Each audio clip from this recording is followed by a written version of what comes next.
And there you were, busted. How long away is it till the year 3000? Oh, well, sure, it's 2025 Yeah. now. It's a good... I mean, you'll be... We'll When have is it? grey How hair long is then. it? How long away is it? Quick. Oh, come on, it's 975 years, is it? Is that what it is? Is it? 2025? That is 900. I said on this programme about 3 or 4 weeks ago that it's amazing that kids born now will see the year 3000. And Somebody pulled you up on it? No, no one did. No. You never said nothing. Listeners never said nothing. No. And I just said it because we trust you. We believe everything you say. Heads, Greg Hughes said, I'm going to live. That's not true. Yeah. It was just when you see the paper, it's very sad. That was very sudden, wasn't it? This is the passing of Hugh Wallace, is it? Hugh Wallace. I am completely unfamiliar with that. Now, of course, it's incredibly sad, but I hadn't seen any of his work at all. Yeah, I've seen a few of his programmes and he's been up in Donegal. And he seems incredibly popular. Yeah, he had a nice flamboyant, personality, Right, and he was passionate about old buildings and stuff. So I caught a few of the which programmes. is lovely. Yeah, and I watched the programme about he was in Rathmullen and featured a programme. I think it was a repeat. A few weeks ago, because I watched it at Mum and Dad's house and said, we watched that before, but he's got a great, very charismatic and stuff, Yeah, nice he seems like a great character and very lots sudden. of lovely words said about him. But as I say, just to be completely honest, I wasn't familiar with any of his work at all. You got the best white shirt on you. I kind of clocked it. Really Yeah, white, give it a good iron as well. Well, I iron my shirts every day, sir. Do you? Mm-hmm. Even the elf tried to disrupt my ironing this morning, but did he? He didn't. The little buggers landed in the house last night. No, he landed. We were 2 talking nights about ago. that yesterday. Now, me and a couple of other daddies says, it's the start of it now. I was dreading it. I thought, right, we're going to escape, but no, the elf has landed. What did he do? Well, he was playing my PlayStation yesterday morning. He was not? He was. Did he switch it off? And he did a poo in the toilet today. The elf did it. Well, if you're going to do a poo, that's a place to do it, isn't it? On the floor, though. He did He's not. So bold. He really that is. dirty dog. I know. You need to talk to that elf. But you can't talk to him. He'll only get naughtier. Well, hopefully. If that's the way he started, God help you tomorrow. I look forward to checking in with you every day. Oh, no don't. Well, we'll see how it goes. I'll check off air before we go on. All right, Lee, thanks for that. Listen, Lee, back with you tomorrow morning at 6:30. Right, it is 9 o'clock. It's the 9 till noon show. And we've got the news headlines now. Let's say good morning once again to Donald Kavanagh. Thank you, Greg. Good morning. Gardaí are to be armed with tasers in 3 Garda divisions on a trial basis. It's one of a number of measures going before Cabinet this morning. With more, here's Stephanie Rowan. Over 120 Gardaí are going to be given tasers as early as next week on a trial basis as part of this pilot project. The stun guns will be trialled at Dublin, Waterford and Kilkenny and would mark the first time Gardaí are armed with tasers. The Justice Minister is bringing a memo to Cabinet this morning on the 6-month trial. Also on the Cabinet agenda are plans to introduce emergency legislation to fast-track key projects by cutting the red tape around them. The laws will also contain measures to reform judicial reviews. Senior ministers will also discuss proposals to significantly increase the public budgets for RTE and TG Ceathair, while an update on the 2027 Ryder Cup will also be discussed, with it estimated to be worth €220 million to the economy. A major security operation is underway in Dublin as the Ukrainian president visits Ireland. Vladimir Zelensky will address both houses of the Oireachtas this afternoon. He'll also visit the president and meet with the Taoiseach and Taoiseach. The government's due to sign off on an extra €100 million in non-lethal aid for Ukraine today.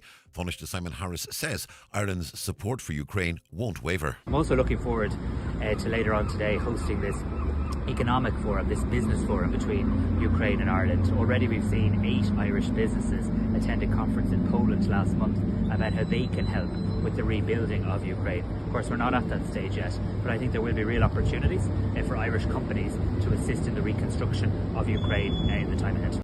Uisce Éireann say repairs to a burst water main on the Roskill Peninsula may cause supply disruptions to Dundoon, Gorton Lagog, Melmore, Rapla, Clonchilla, Alchihiran and surrounding areas today. Works are set to take place until 6 o'clock this evening. The PSNI is investigating threats made against politicians in a video circulating on social media. It shows masked men armed with guns reading a statement in which politicians in the Newry, Mourne and Down areas are described as legitimate targets. And schools across Donegal and Derry are participating in the European Parliament Ambassador Schools programme. It's aimed at teaching students about European parliamentary democracy and civic engagement. The 3-day event, being held at the Guildhall in Derry, is built on the theme of peacebuilding and reconciliation in Northern Ireland and the legacy of John Hume. Among the schools participating are Errigal College in Letterkenny and St Columba's College in Stranraer. Stephen Clark is Director of the European Parliament Liaison Offices. He says it's the first time this initiative has taken place on the island of Ireland? We do these transnational events for schools from different countries. We do it all around Europe. And we're doing one this time across the border in Northern Ireland and Ireland. So we're bringing schools from both sides of the border together. And we talk about issues, we talk about Europe, we talk about various things that concern them, connected with the European Parliament and with the European Union. So that's what we're doing here. And it's part of a wider programme that we do. But this is the first time we've done it here. And though the forecast bright and breezy to start, with clear and sunny spells becoming cloudy with scattered showers, some turning heavy at times with the chance of hail. Top temperatures 5 to 8 degrees Celsius, moderate southwest winds, fresher near the coast. And that's Highland Radio News. Back with news again at 10 o'clock. Until then, from the news team, good morning.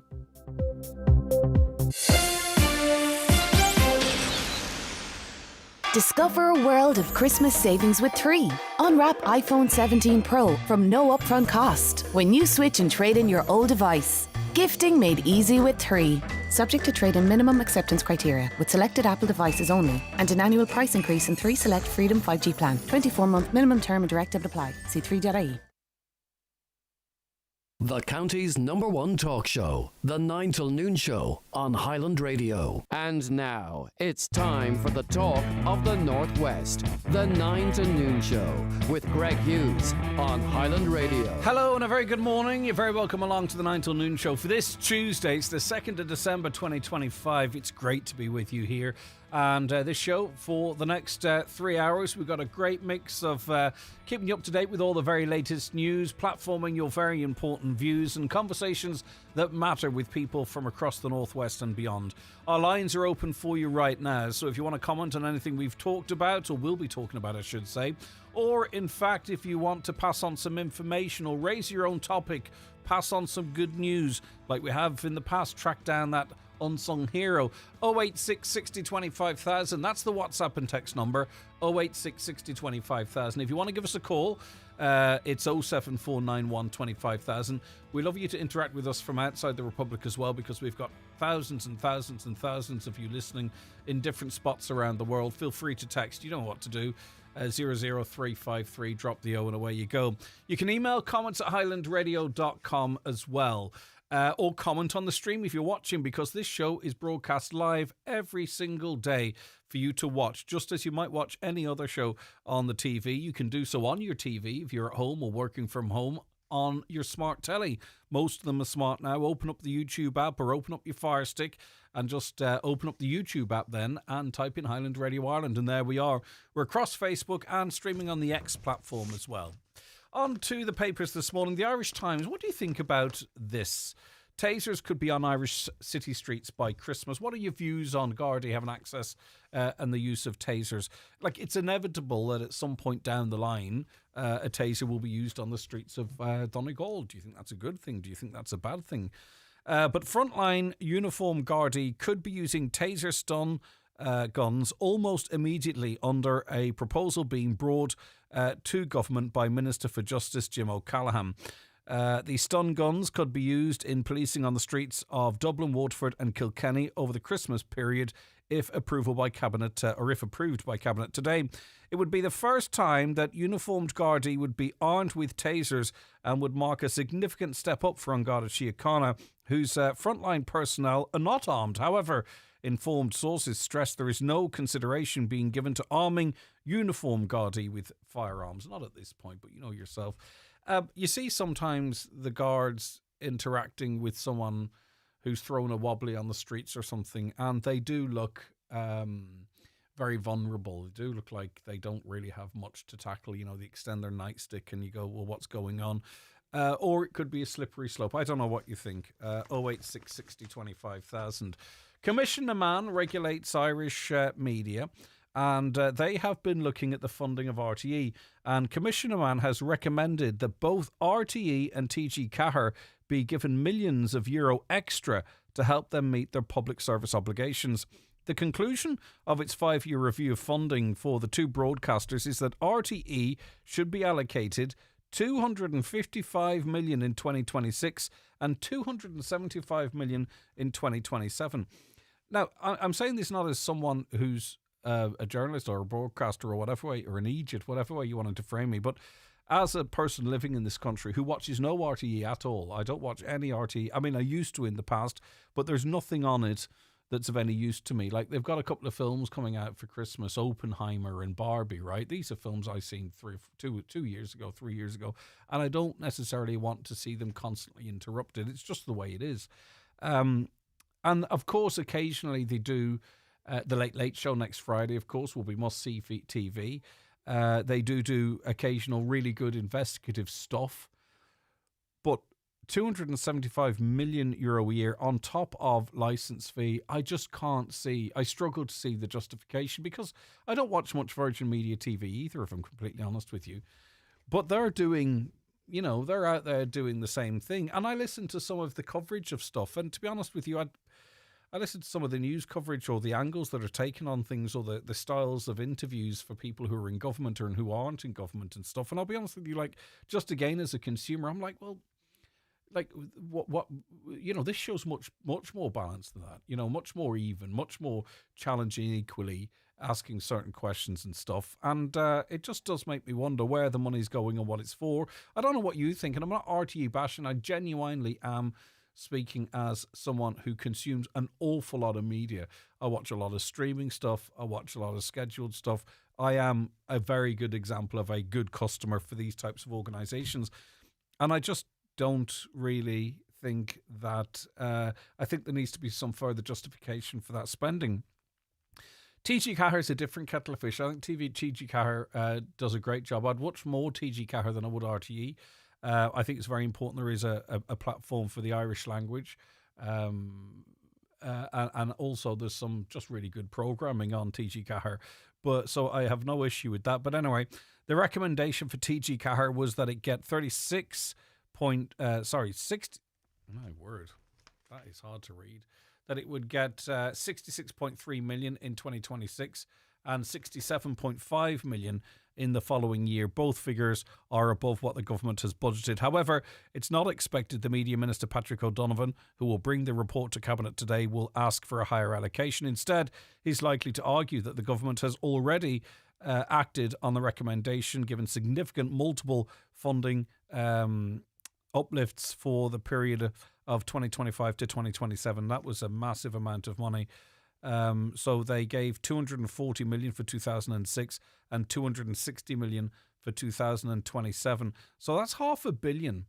I actually really can't get my head around that. So RTE is being given $500 million of exchequer funding between 26 and 27. $500 million. A lot of repeats. Okay, anyway. Don't know when you see the figures written down. I'm not against RTE, by the way. Don't get me wrong. It's like anything. Conversely, we are struggling on the ground because motorists have been put under pressure at the pumps, with November figures showing a 4-cent rise in the cost of a litre of diesel and 2-cent jump in the price of a litre of petrol. This is in the Irish Daily Mail. The latest monthly fuel price survey from AA Ireland shows a lose-lose scenario for drivers, as even electric vehicle charging costs are increasing. Diesel rose to $1.72 per litre last month, up from $1.68 in October, though there are some places charging $1.81 for a litre of diesel right now, and some places still charging $1.68, and closer to the border you get some charging even less than that. So moving on here, petrol is at $1.74. Again, some places charging $1.68, others charging $1.81, but the average is $1.74. That's up from $1.72 in the same period. The November rises come at a time when many households are already facing higher winter costs, making fuel spend an even larger portion of weekly budgets. Let's go to the red top tabloids now. The Irish Daily Star.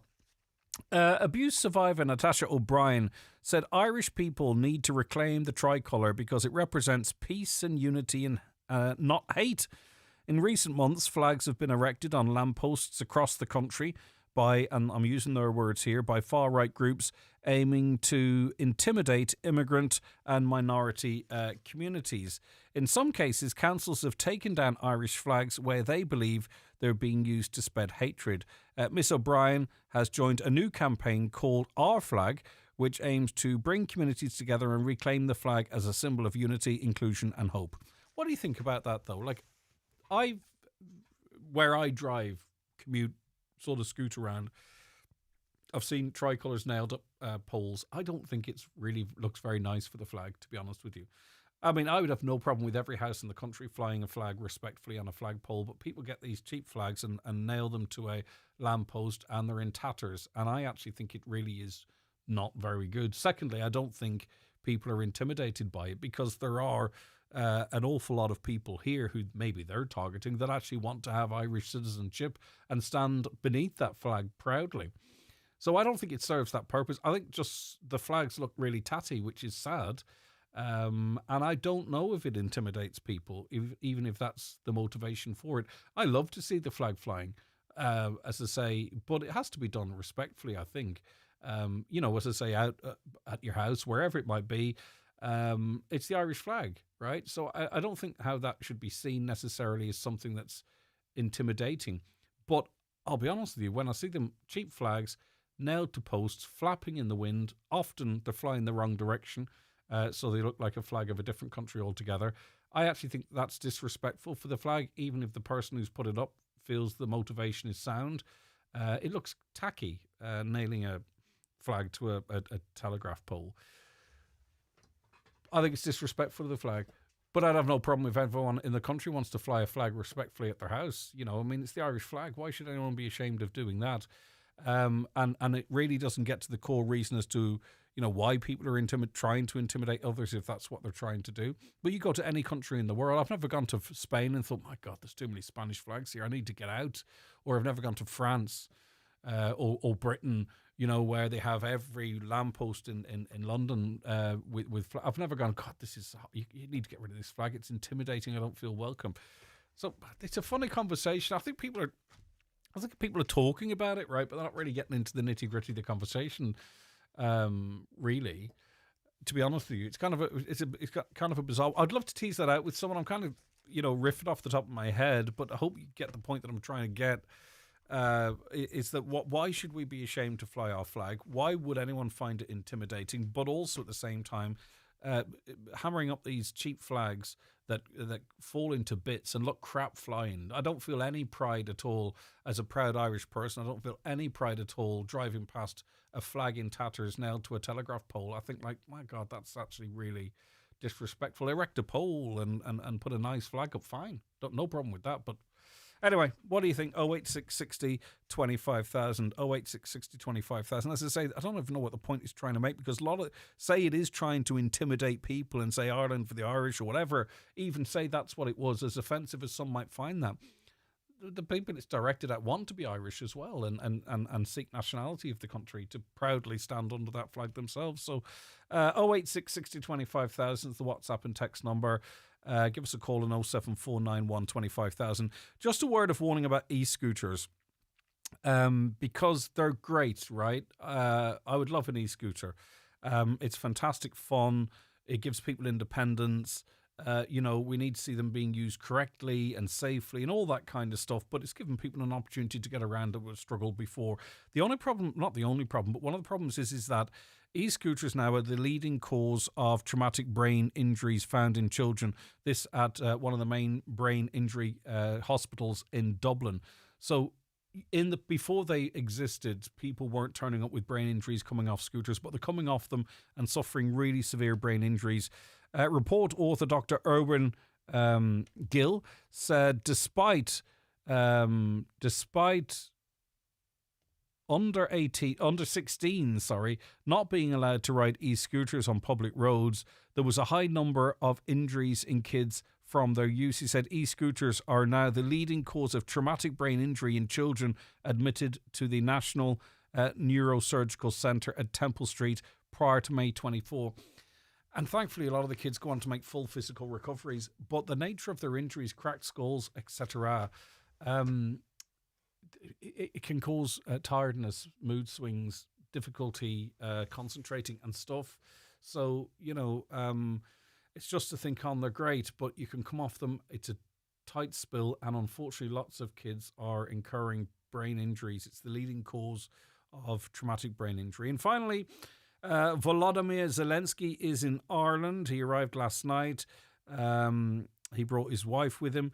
Today he'll pay a courtesy call to President Catherine Connolly at Arsenukron. It sounds like strange terminology. I heard it on our news as well. I'm not questioning it. It's just, well, it's a courtesy call. What's he stopping for a wee?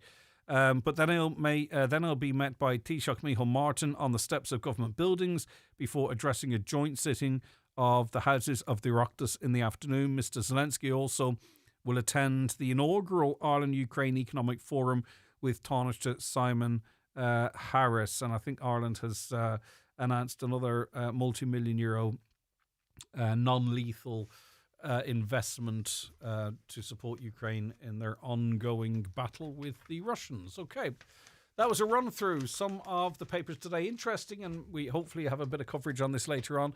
We had two interesting conversations yesterday with callers as it relates to the Mercosur deal and Brazilian beef and what have you. And between then and now, it's turned out that there's been a product recall of beef that was found to have the very same hormones we were talking about, how it might be quite hard to track. So I thought that was quite interesting. We might get to that a little later on in the programme. Right, let's take a quick break. We'll be right back. Newspapers are kindly supplied by Cosgrove Centra, Mountaintop Letterkenny. Now with the new look Mountaintop Diner. The 9 till noon show is brought to you by Letterkenny Credit Union, with monster loans available up to €60,000 for all occasions. Visit letterkennycu.ie. Worldwide travel made easy from Donegal Airport. Twice daily Aer Lingus flights via Dublin connect you to Aer Lingus and Qatar's global network. Enjoy a smooth journey. Book now at aerlingus.com and start your next adventure from Donegal Airport. TFI Local Link operates evening and weekend services throughout rural Ireland to help you stay connected 7 days a week. We know life doesn't just happen 9 to 5, so if you're commuting, shopping, visiting family, or going out in the evenings or on the weekends, let TFI Local Link take you there. Visit transportforireland.ie. Bravado, bravado, drink it every day. Old flat white mocha, please, and maybe a latte. Hey, bravado, bravado, drink it every day. There's plenty to sing about this Christmas at Bravado. We've brought a festive feel to your favourite coffee, tasty as ever, but with a sprinkling of Christmas magic. Find your nearest store at bravado.com. Deliciously different.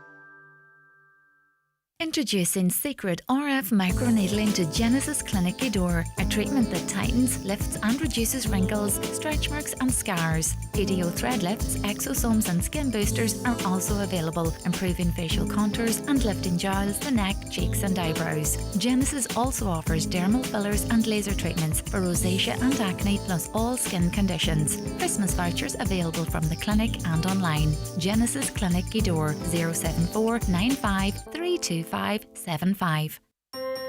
Hi, Marty Morrissey here. I'm delighted to tell you that the Marty Party is returning to Calpe in Spain next year from October 1st to October 8th. Johnny Logan will be joined by fellow Eurovision winners Niamh Kavanagh, Paul Harrington and Linda Martin. Also with us will be Sean Kane, the Whistling Donkeys, Honor and the wonderful Tommy Fleming. Book now on email by contacting Deirdre at CollesterTravel.com or phone her at 085 753 9038. The Marty Party, your ideal Christmas present. Highland Radio Time Checks brought to you by EirGrid, the operator and developer of Ireland's electricity grid. EirGrid, powering up communities, powering up Ireland. The time is... The time now, 22 minutes past 9. Let's say good morning to Michael Gilligan, who's Manager of Revenue's Dublin Airport Frontier Management Branch. Good morning, Michael. Good morning, Greg. How are you? Good to have you on the programme. Now, stricter penalties are being announced for people who are found to have more tobacco products than allowed when entering the country. What are the rules and regs at the moment? And then we'll talk, I suppose, about what action will be taken if people breach them. Sure. Greg, I think it's important that we just clarify what the situation is really here. Sometimes the headlines run away in a particular direction. Basically, yesterday morning, we initiated a national information campaign to raise awareness of the long-standing arrangements that apply when you're bringing duty-paid tobacco products back into Ireland when you're travelling from another member state. And those allowances haven't, in fact, changed at all. and are not going to change, and they're quite generous. Those allowances are 800 cigarettes, 400 cigarillos, 200 cigars, and 1 kilo of tobacco. And we believe in revenue those amounts and those allowances are in line with what's happening throughout Europe. They pay excise duties, they support the public health measures, and they also facilitate the legitimate person who's travelling back into Ireland. So that's from EU countries. Changed, that's from EU countries. So Spain, your Portugals, whatever it might be. For non-EU countries, i.e., UK, for an example, and elsewhere, there are different limits. Is that correct? From non-EU countries?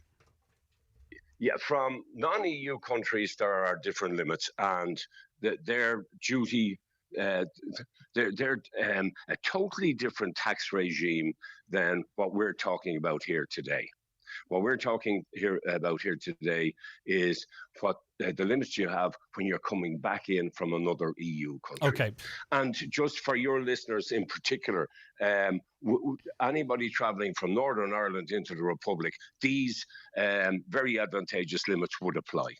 Right. So what is actually changing? As you say, the limits aren't changing. It's how breaches of those limits are enforced. Yeah, what's actually changing is clarity around the consequences of exceeding these limits.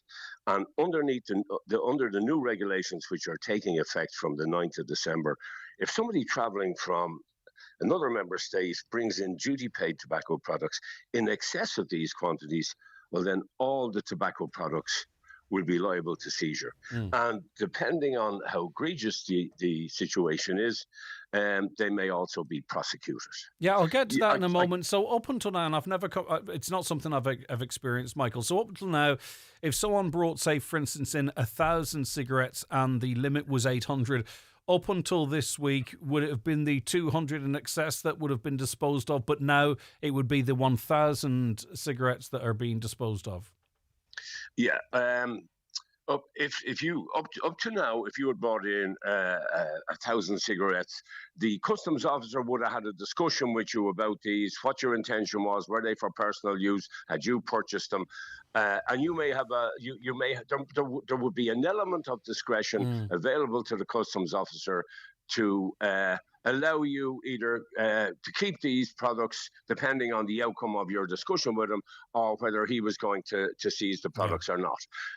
But the very key issue is, as you have pointed out, is from the 9th of December, if any of the amounts and any of the limits for any category of tobacco product is exceeded, well then all the tobacco products in your possession will be, in fact, seized. Now, this is where it gets a little bit complicated, because the discretion now is not there as such, but there is discretion, if you would call it that, in terms of, the level of abuse of these categories, because I'm not sure if there's a specific point whereby someone might actually find themselves before the courts on this. So the best thing to do, Michael, is to let you explain that as best you can, because there's been some cases of really remarkable instances of not just individuals but groups of individuals transporting massive amounts of these products into this country. So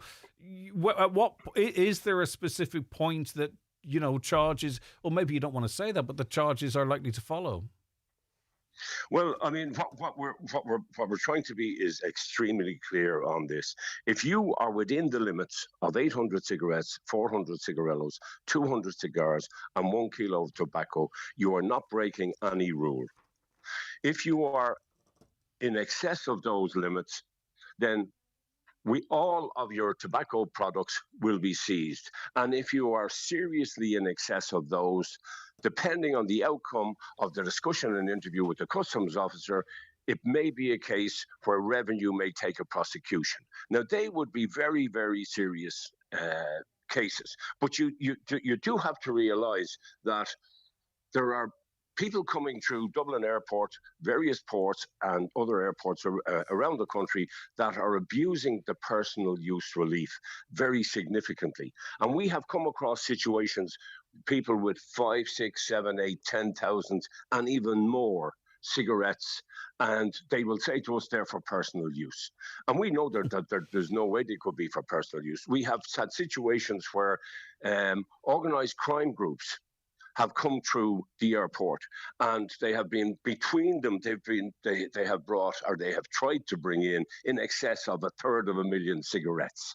Now, obviously, this is not for personal use, and in those type of cases, we would look for prosecution.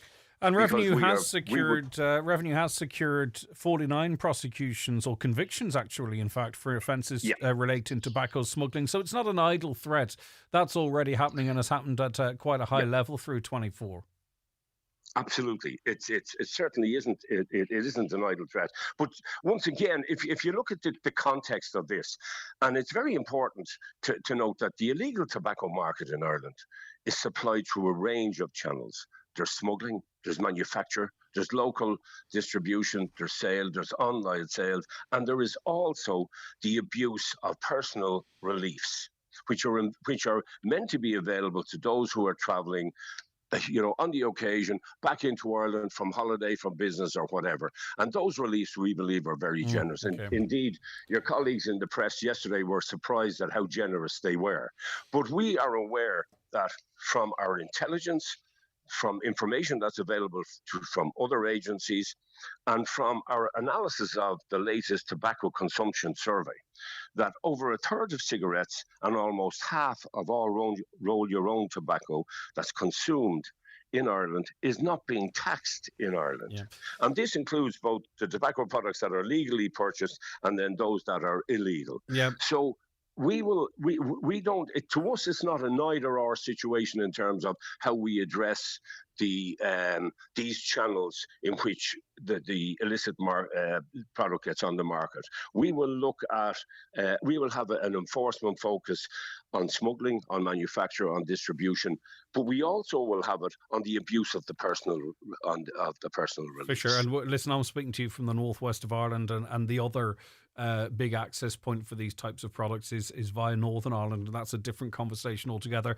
One final question, and I'm not sure if we're talking of tobacco products, not nicotine products, but are there any regulations at this point in terms of, because it's becoming financially viable to do this now, of importing vape juice or e-liquid? Is there any rules and regs on that at the moment? And I'm not on about in terms of in hand luggage versus hold luggage, but I can't imagine we're too far away from it if they're not in place at this point. Well, they're not in place at this moment in time, and the nicotine pouches, as you talk about, are not excitable products. I've lost you there altogether, but I think we got the thrust of that. Thank you very much indeed for that. So at this point, they're not tobacco products, and there's no sort of nicotine, what is it? Import duties as such at this time. I think that's what I got. Right, let's take a quick break. The 9 till noon show with Letterkenny Credit Union, now offering mortgages from €40,000 to €600,000 with no hidden fees or transaction charges. Letterkenny Credit Union, 9102127. Us pigeons see everything when we're flapping around up here. Well, almost everything. See, burning certain fuels releases invisible toxic pollutants, which can trigger asthma and lead to serious illness.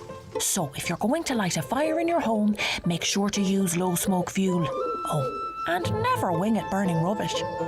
Choosing low-smoke fuel is better for all of us.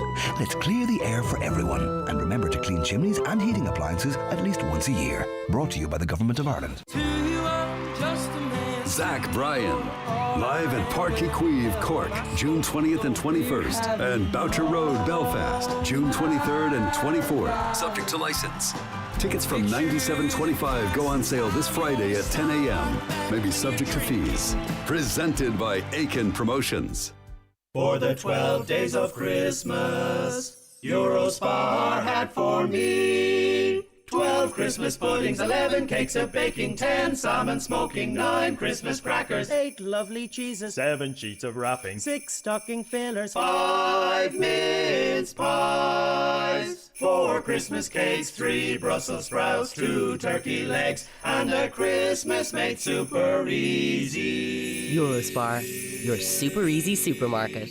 For all your pharmacy needs, visit the new Brennan's Pharmacy in Letterkenny, now open at the Fort Retail Park right across from the new Dunn Stores and Costa Coffee. With 600 free parking spaces in a convenient location, we're ready to help with all types of prescriptions, medicines, pharmacist advice, vaccinations, plus an extensive range of skincare, vitamins, gifts and much more. Can't make it in? We offer local home delivery within 10 kilometres of Letterkenny, perfect when getting into town is tough. So for all your pharmacy and prescription needs, trusted advice and friendly service, come to the new Brennan's Pharmacy Letterkenny. Call us at 074 970 8060. We're here for you. Imagine starting a global career while staying here in Donegal. At TCS Letterkenny, we're hiring IT help desk professionals. Grow and develop your skills every day on projects that make a real impact worldwide. Join us so you can thrive professionally and personally in a supportive local team. Live locally, work globally. Apply today at tcscareers.ie. Seems strange to say, but going to the dump was a phrase I would use, or would have heard quite a lot when I was a young person. There were dumps all over the place across Donegal.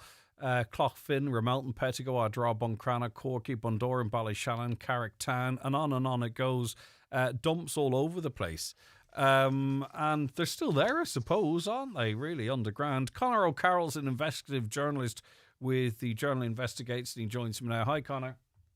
Hi, how are you?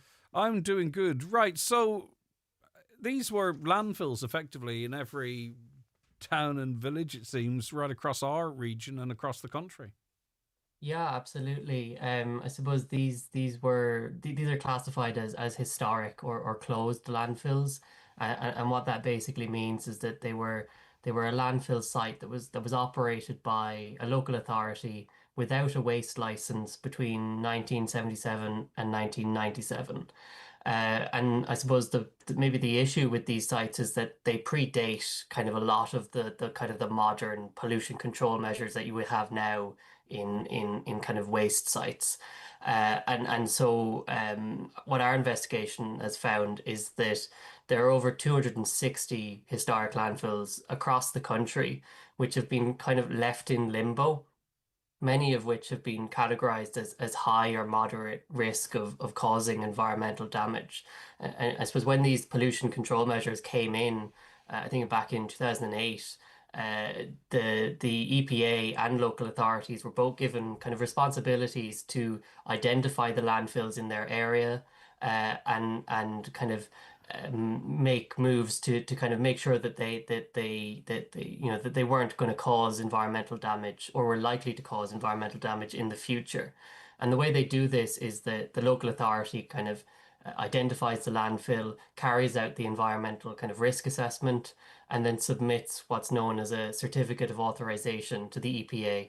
And then the EPA makes kind of a determination on that and instructs the local authority as to kind of what remedial works, if any, are needed. But what we've found is that there are kind of failings on both sides. There are some landfills that have been submitted to the EPA have been waiting over 10 years for a decision. I think it was 14 across the country. But there seems to be delays at every level of this. There's about 20 of them in Donegal. Yeah. Right. And all of this rubbish, historic rubbish from the 60s, 70s, 80s, 90s, it's all still there. You can't see it. It's under soil, but it's all still there. And potentially seeping into waterways and God knows what. Yeah, absolutely. Of the 23 historic landfills in Donegal, just 3 of them have been submitted to the EPA by the local authority. That's just 13%. So there's the local authority hasn't I suppose, fulfilled its obligations. Now, it should be said that only one of these landfills is categorized as high risk, but 9 have been categorized as a moderate risk. But that's just to let people know, that's Dunlow Town Dump. Right, so the risk rating, I'll just go through the moderates, if that's all right. Cloughfin Dump, Ramelton Town Dump, Corky Dump, Bundoran Town Dump, Ballyshannon Town Dump, Carrick Town Dump, Carndonagh Town Dump, Duncanely, and Crocakehan. Right, so they're at moderate risk. The rest are low, and as we heard, Dunlow Town Dump is high. How are they graded in terms of risk, Connor? Yeah, I suppose the two kind of main risks associated with these is landfill leachate, which is when kind of rainwater seeps through the landfill and it extracts kind of harmful chemicals and stuff from the waste, and it then makes its way into water. That's one of the main kind of environmental risks. But there's also a risk of kind of a buildup of landfill gas from the decomposing waste, which can then, release, huge quantities of carbon monoxide and CO2. So those are kind of the two main risks. And when the local authorities are doing their environmental risk assessment, they look at these risks and they try and determine, what is the risk of, is there a local stream nearby that could be impacted? Are there dwellings near the landfill that might be at risk? And so I suppose it's a fairly intensive process, and these risk ratings can change over time depending on a number of factors. So I suppose while we only have one high risk landfill in Donegal at the moment, it could be the case that some of these moderates are upgraded, as further kind of investigations are done. Yeah, I don't see there's another one. I'm not asking you this. Is this just me sort of rambling a bit? The biggest one, I would imagine, or one of the biggest one, was close to Ballantrae in the south of the county. And as far as I'm aware, the runoff from that is actually collected and taken away for treatment or for dumping. But I don't see it listed here. But I'm not putting that to you, Connor, because you're looking at this from a national perspective. Right, so the certificate of authorization, is that requested by a local authority to the EPA? And what exactly is happening in that process? So the certificates of authorization that have been applied for Carrick Town Dump, which is classed as a moderate risk, Dunlow Town Dump, which is classed as a high risk, and also Duncanely, which is classed as a moderate risk. So what is happening there in that process? So what are the councils seeking, and to what end? Yeah, I suppose what they're seeking, I suppose, is permission or guidance on how to make sure that the landfill is safe. It's an obligation that is, they have to seek these certificates under the regulations, and essentially what happens is that the EPA come in and I suppose they scrutinize the local authorities' environmental risk rating and their reports, and they try and make a determination as to whether there is a substantial risk or what the risks are and what we can kind of do or what the local authority can do to mitigate those risks. Have you any examples of mitigation? Because I'm not sure what the situation is in Donegal, but certainly around the country, some of these sites have been developed and there's potentially developments on them, sports pitches. I don't know what could be there, but like what can you do to mitigate against the pollution from a dump that's been buried underground for, potentially 20, 30 years? Yeah, two of the main things can be kind of installing a landfill cap, which I suppose just kind of caps the waste off and tries to contain it kind of where it is, and I suppose just kind of leave it there with continual monitoring, I suppose, to make sure that the cap is working. Or there's also I suppose drilling kind of holes in the ground to release the landfill gas or any buildup of landfill gas to make sure that it doesn't kind of build up and kind of reach a critical point. So those are the two kind of main remediation efforts that are done. There really isn't kind of because of the sheer amount of waste that is buried in some of these sites. It's not a case where they're digging all the waste up and taking it away. They're kind of just leaving it and trying their best to kind of make sure that it doesn't impact anything else. Obviously we have flood zones, and flood zones are changing. Places are becoming more exposed. Coastal erosion could be a factor in some of these, particularly in Donegal. Like, how is that? Is that being factored in by agencies such as the EPA, the Planning Authority? I don't know what. Like, I've gone through quite a lot of planning applications, as you might do when I was working full time in the newsroom, and I never really came across a historic landfill being mentioned. You know what I mean? So I wonder how much of it's a factor. Yeah, I mean, I suppose the risk of, being in flood zones or special areas of conservation, these would be considerations within the risk assessment that the local authority carries out.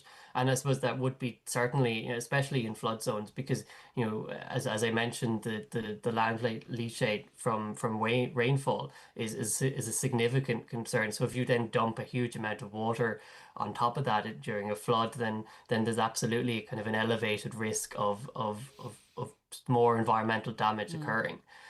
So they are considered, I suppose, within the environmental risk rating that the local authority carries out. And is it clear what the risk is of the buildup of gas or how that's mitigated? I mean, I've never heard of random explosions in places. So, um, what are the consequences? Do we know of the potential buildup of gas?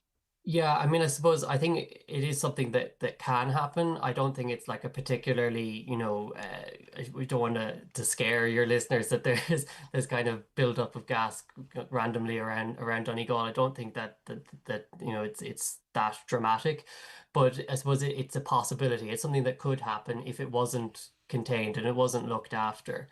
But then also, I suppose even if the gas is escaping and escaping into the atmosphere, not only does that obviously have a climate impact, but if there's a house right next to where the historic landfill is, that's not great for the inhabitants in the house, or any kind of dwellings that are around the former landfill site. Because you've got CO2 and methane gas, releasing into the atmosphere. Yeah, of course, and the radon gas is a big problem in other areas. You don't need anything that adds to that. So what's next then? So, like, do local authorities need to up their game and apply for certificate of authorizations across all of their dumps, and then the EPA presumably then has to put more feet on the ground because they're way behind in this.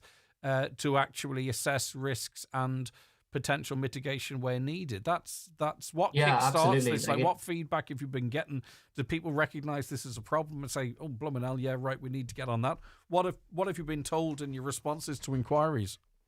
Yeah, I mean, I suppose when we reached out to local authorities, they generally told us that kind of it was a resourcing issue, that they had competing responsibilities, they had other things that they had to look after, and some of these remedial works can be, I suppose, expensive for local authorities. Now there are government grants available for this.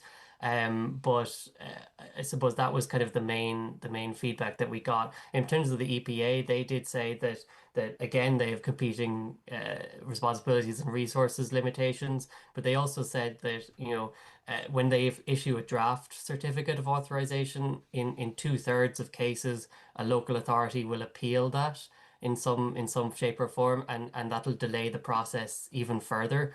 So it really is kind of, both sides of the coin need to kind of, I suppose, make improvements in what they're doing at the moment. Bizarre one. All right. Listen, thanks for that. Good story. Well done. Thank you. That's Conor O'Carroll, investigative journalist with the Journal Investigates. There's a lot of resources put into checking on septic tanks and stuff.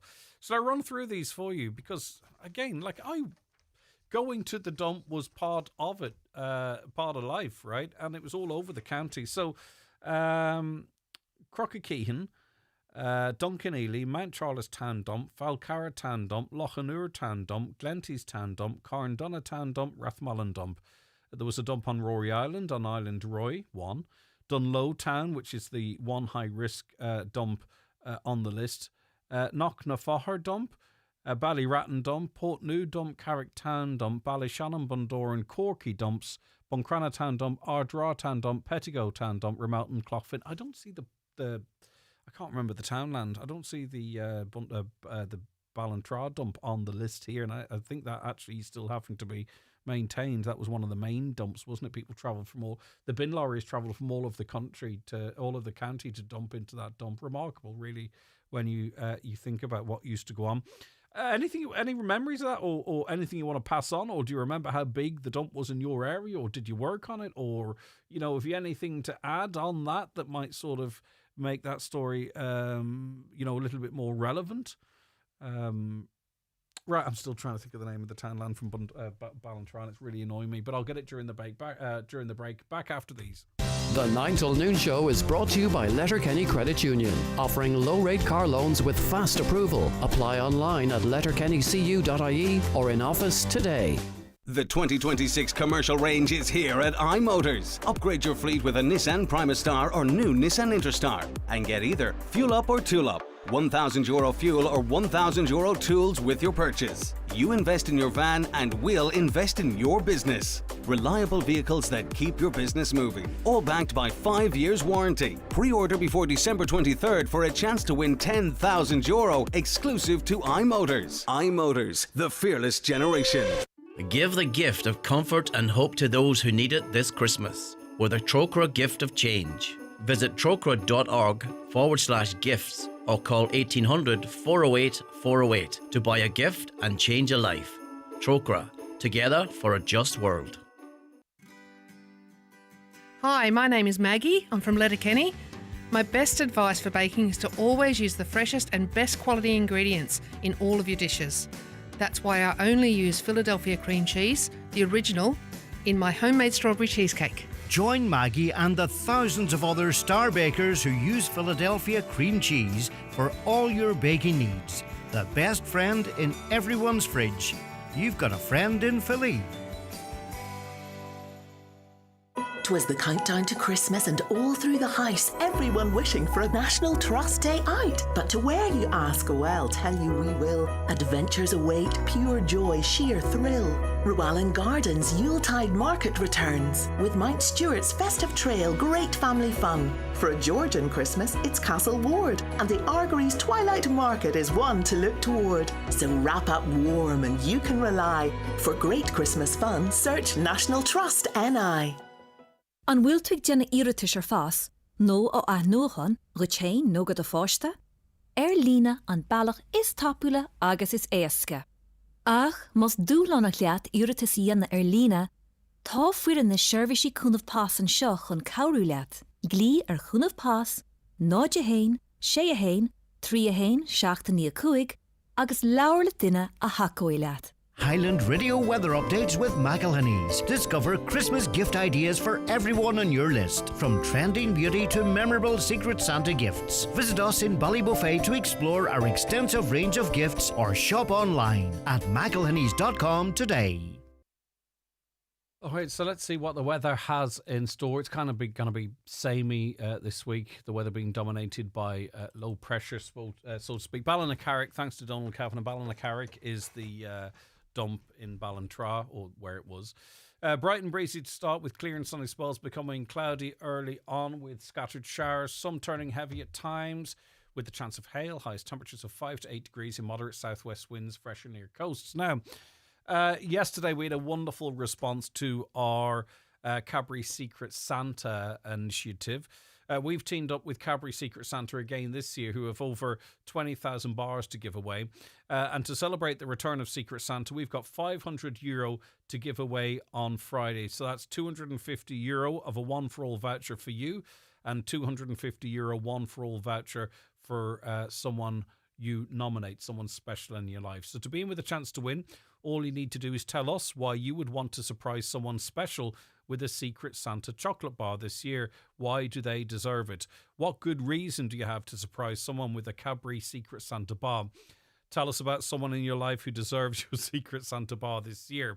So as I say, €250 one-for-all voucher, which you can spend pretty much anywhere for you, and also a €250 voucher for the person you are nominating. At the very least, what this does is give an opportunity for you to put in text and maybe put out on the radio a message about someone who's very special to you in your life. So it's all thanks to Cadbury Secret Santa. And don't forget, if you want to send a bar to someone in secret, look out for the special posters that are dotted all across our county. So tell me about the special person in your life. What's special about them?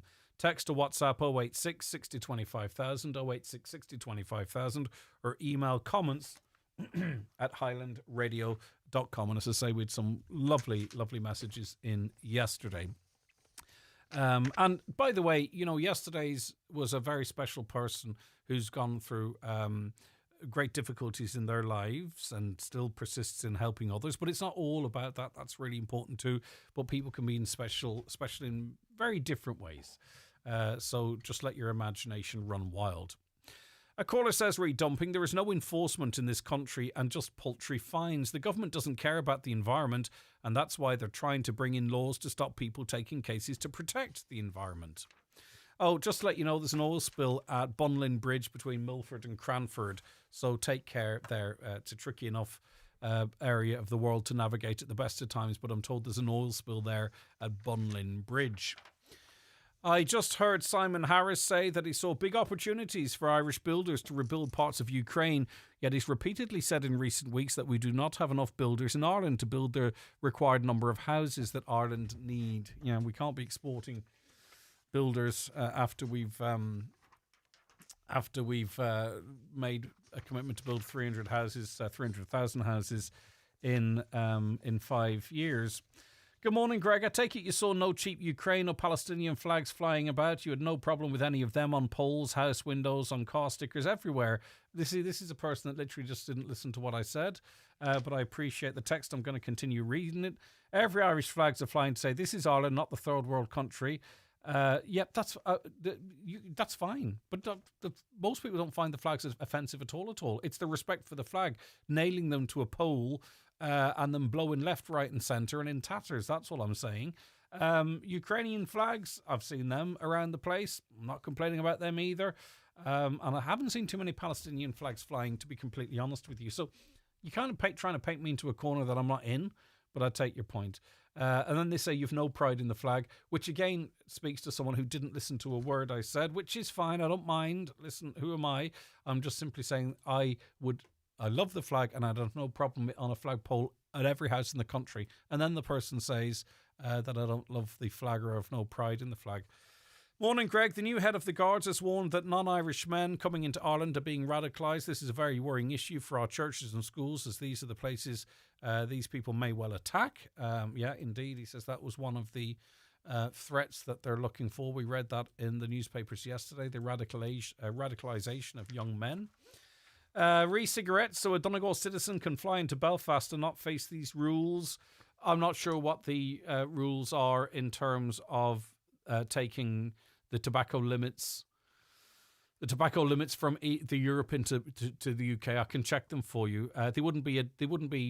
These rules wouldn't apply because it's not Dublin Airport, right, or a port in Ireland, the Republic of Ireland. But the UK are quite, and the Belfast, for the purpose of this conversation, is in the UK. They've got their own rules and regs, and they're quite strict in relation to that as well. 159.9 in both filling stations in Bridgend for diesel. You see, there's great savings. And in other places it's 181. So that's 160 bar the shout, and that's 20 cent per litre of a difference in Donegal, which is really quite remarkable. Reflags, convoys riddled with cheap Timu-looking tricolours flying halfway down poles, looking like they're at half-mast. Ridiculous looking, not celebratory at all, just tatty and disrespectful looking. That's the point I was trying to make. I don't know what point I do know the point that people are trying to make, but it looks trashy. It doesn't look like, oh, this is Ireland, we're proud to be Irish. It looks like, oh, we've got these cheap flags and we've nailed them to this flag post and they're blowing up, down, left, right and centre and backwards half the time. That's separate, actually. What I've said there is actually separate to the flags issue. It's about our own flag looking like tat. And that's the way they're being made look. A caller says, dog fouling. It's not hard to know the dark evenings are here. Ramelton is brutal again with dog dirt. It's absolutely ridiculous. These people can lift it when it's bright, but couldn't care less when it's dark. I never really thought about that. Is it kind of even the people that would clean up after their dogs in the summer use the cover of darkness to say stuff it doesn't matter, right? Never thought about that at all. All right, 086 60 25,000, the WhatsApps and texts, that money. Really busy, that number, sorry. Really busy on the text lines. We'll get to those and the rest of the day's content after the news. The 9 till noon show with Letterkenny Credit Union. Simplify your debts with a debt consolidation loan from Letterkenny Credit Union. Call us on 074 910 2126 or apply online via our app or in office today. Have you got your tickets yet for the Highland Radio Christmas concert? Tickets are selling fast. Join us on Tuesday the 9th of December in the Mount Errigal Hotel with Derek Ryan, Mike Denver, Jerry Guthrie, Keith and Ray McDonald, Des Willoughby and myself, David James. Tickets available now at highlandradio.com. Grab yours before they're gone. At Hidden Hearing, we believe you should keep hearing it all. Keep dancing. Keep celebrating. Keep laughing. Keep being you. Call 1-800-370-000 or go to hiddenhearing.ie and book a free hearing test today. Hidden Hearing. Your hearing is our expertise. Please support the St. Vincent de Paul annual appeal. Donate today at svp.ie or call 0818 176 176. Thank you. The spectacular Gerbola's Christmas Circus comes to the Neil T. Blaney Road in Letterkenny from Friday, December the 5th for 2 weeks of festive family fun, featuring some of the biggest stars in world circus, including from Paraguay, the death-defying motorbikes inside the Globe of Death, and from Brazil, the legendary Flying Trapeze. Book your circus tickets now on circusgerbola.ie. Celebrate the season in style with Evolve Clothing. Find festive fashion and unbeatable style at Letterkenny Retail Park or click evolveclothing.com to refresh your holiday wardrobe. Your new look is just a click away. McGowan Hearing, one of the longest established audiologists in the Northwest, now have weekly clinics in Letterkenny, Buncrana and Carndonagh. Book your free hearing aid consultation at one of these clinics or with audiologist Darren McGowan in your own home. Call 07191 00208 or visit mcgowanhearing.com. Christmas just got even bigger at Highland Radio. Not only could you win a brand new Renault Symbios Techno worth over €35,000, but from December 8th to 19th, we're giving away a grand a day. If you've already bought your ticket, you're automatically in. If you haven't, now's the time to get your tickets at highlandradio.com. Live, on air, online and on the Highland Radio app. This is Highland Radio News. Good morning, it's 10 o'clock. Donald Kavanagh at the news desk. Gardaí are to be armed with tasers in 3 Garda divisions on a trial basis in the coming weeks. It's one of a number of measures being considered by Cabinet at its weekly meeting this morning. With more, here's Stephanie Rowan. Over 120 Gardaí are going to be given tasers as early as next week on a trial basis as part of this pilot project. The stun guns will be trialled at Dublin, Waterford and Kilkenny and would mark the first time Gardaí are armed with tasers. The Justice Minister is bringing a memo to Cabinet this morning on the 6-month trial. Also on the Cabinet agenda are plans to introduce emergency legislation to fast-track key projects by cutting the red tape around them. The laws will also contain measures to reform judicial reviews. Senior ministers will also discuss proposals to significantly increase the public budgets for RTE and TG Ceathair, while an update on the 2027 Ryder Cup will also be discussed, with it estimated to be worth €220 million to the economy. Serious questions are being raised over the Mercosur trade deal after a recall of Brazilian beef from EU markets. The recall follows the discovery of banned hormones in beef exported from Brazil to the EU. It coincides with a report on the findings of an IFA Irish Farmers Journal investigation on production standards for Brazilian beef. IFA President Francie Gorman says the recall and the report's findings have to be a serious wake-up call for those he describes as the cheerleaders pushing for Mercosur. This was randomly discovered, to be clear, and it shows that the controls which we felt or told were in place are not. And I think when you see recalls are the last resort, the gold standard in public health protection, and I think it alone demonstrates that the assurances will never be in place and this beef needs to be stopped coming into the EU as a matter of urgency. The PSNI is investigating threats made against politicians in a video circulating on social media. It shows masked men armed with guns reading a statement in which politicians in the Newry, Mourne and Down area are described as legitimate targets. Police say they're working to identify those responsible. The High Court in Belfast is expected to hear a legal challenge later today over a decision by Belfast City Council to fly the Palestinian flag at Belfast City Hall. The challenge has been brought by unionists. Reporter James Gould is in Belfast. The flag of Palestine was raised here late last night after a Sinn Féin motion to do so passed by 32 votes to 28. It's flying here now just as the Christmas markets begin to open and there's a small police presence in the streets nearby. Sinn Féin say the move is to show solidarity with the people of Gaza, but the DUP have described the process as scandalous. There was a protest outside the back of City Hall last night as councillors left the meeting. There were a number of Donegal winners at the 2025 Gaeltacht Awards. The top prize, the Portico Halon Award, was presented to the Eden Infa Development Committee, which established a cross-border project with Ballinasqueen in County Derry and has renovated the local hall as a community meeting hub. There were also awards for a project providing traditional music classes for young people in Roscoil and the organisers of the first Fanad Music and Culture Festival, which took place in May. Schools in Donegal and Derry are participating in the European Parliament Ambassador Schools programme. It's aimed at teaching students about European parliamentary democracy and civic engagement. The 3-day event held at the Guildhall in Derry includes workshops on disinformation, democratic participation, peace building and student-led presentations. This year's theme is Peace Building and Reconciliation in Northern Ireland and the Legacy of John Hume. Among those taking part are students from Errigal College in Letterkenny and St Columba's College in Stranorlar.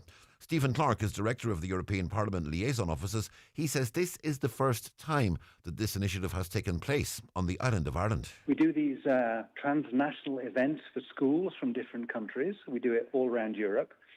And we're doing one this time across the border in Northern Ireland and Ireland. So we're bringing schools from both sides of the border together. And we talk about issues, we talk about Europe, we talk about various things that concern them, connected with the European Parliament and with the European Union. So that's what we're doing here. And it's part of a wider programme that we do. But this is the first time we've done it here. Well, the forecast bright and breezy for a time with clear and sunny spells, but it will become increasingly cloudy as the day goes on with scattered showers, some turning heavy at times with a chance of hail. Top temperatures 5 to 8 degrees Celsius in moderate southwest winds, fresher near coastal areas. And that's Highland Radio News. We're back with news headlines again at 11 o'clock. Check all the day's news, of course, on our website, highlandradio.com. But for now, from the news team, good morning. The obituary notices this Tuesday morning, December 2nd. The death has taken place of Maureen Loudon, née Northey, 74A Culmore Point, Derry, and formerly of Glentuffer, Carndana. Remains are reposing at W.J. O'Brien and Sons Funeral Directors, 110 Clooney Road, Eglinton today, from 5 till 8 p.m. Funeral service will take place in her home on Thursday at 11 o'clock, followed by cremation at Lakeland Crematorium, Cavan. Family flowers only, please. Donations in lieu of flowers, if wished, to Marie Curie, Cancer Care. The death has taken place of Lexi Spratt, Gary Harry, Letterkenny. Lexi's remains are reposing at his late residence, which is private to family and neighbours only, please. Funeral leaving Lexi's residence tomorrow afternoon at 1:15, going to Conwell Parish Church, Letterkenny, for service of Thanksgiving at 2 p.m. Interment afterwards in Gortley Cemetery, Letterkenny. Family flowers only, please. The death has taken place of Vincent Lynch, 19 Marion Park, Buncrana. Remains reposing at McLaughlin's Funeral Home, Buncrana, from 4 p.m. until 9 p.m. today. Funeral from there tomorrow morning at 10:30 a.m., going to St Mary's Church, Cockhill, for 11 o'clock Requiem Mass, with burial afterwards in the adjoining cemetery. Family flowers only, please. Funeral service can be viewed online at churchservices.tv. The death has occurred of Michael McClune Sr., Abbey Lane, Ballyshannon, reposing at his residence today from 2 p.m. until 8 p.m. Removal from his residence tomorrow morning at 10:15 to arrive at St Patrick's Church, Ballyshannon, for Mass of the Resurrection at 11 o'clock. Followed by a service of interment at Abbey Asaro Cemetery. A one-way system will be in place during the wake, entrance by the Abbey Lane with exit to Rossnowler Road via the Abbey Mill Wheel. Family flowers only, donations in lieu if so desired to the Ballyshannon Community Hospital Patients Comfort Fund, care of Patrick McKenna, Funeral Directors, or any family member. For family information and more details regarding wakes and funerals, please go to highlandradio.com.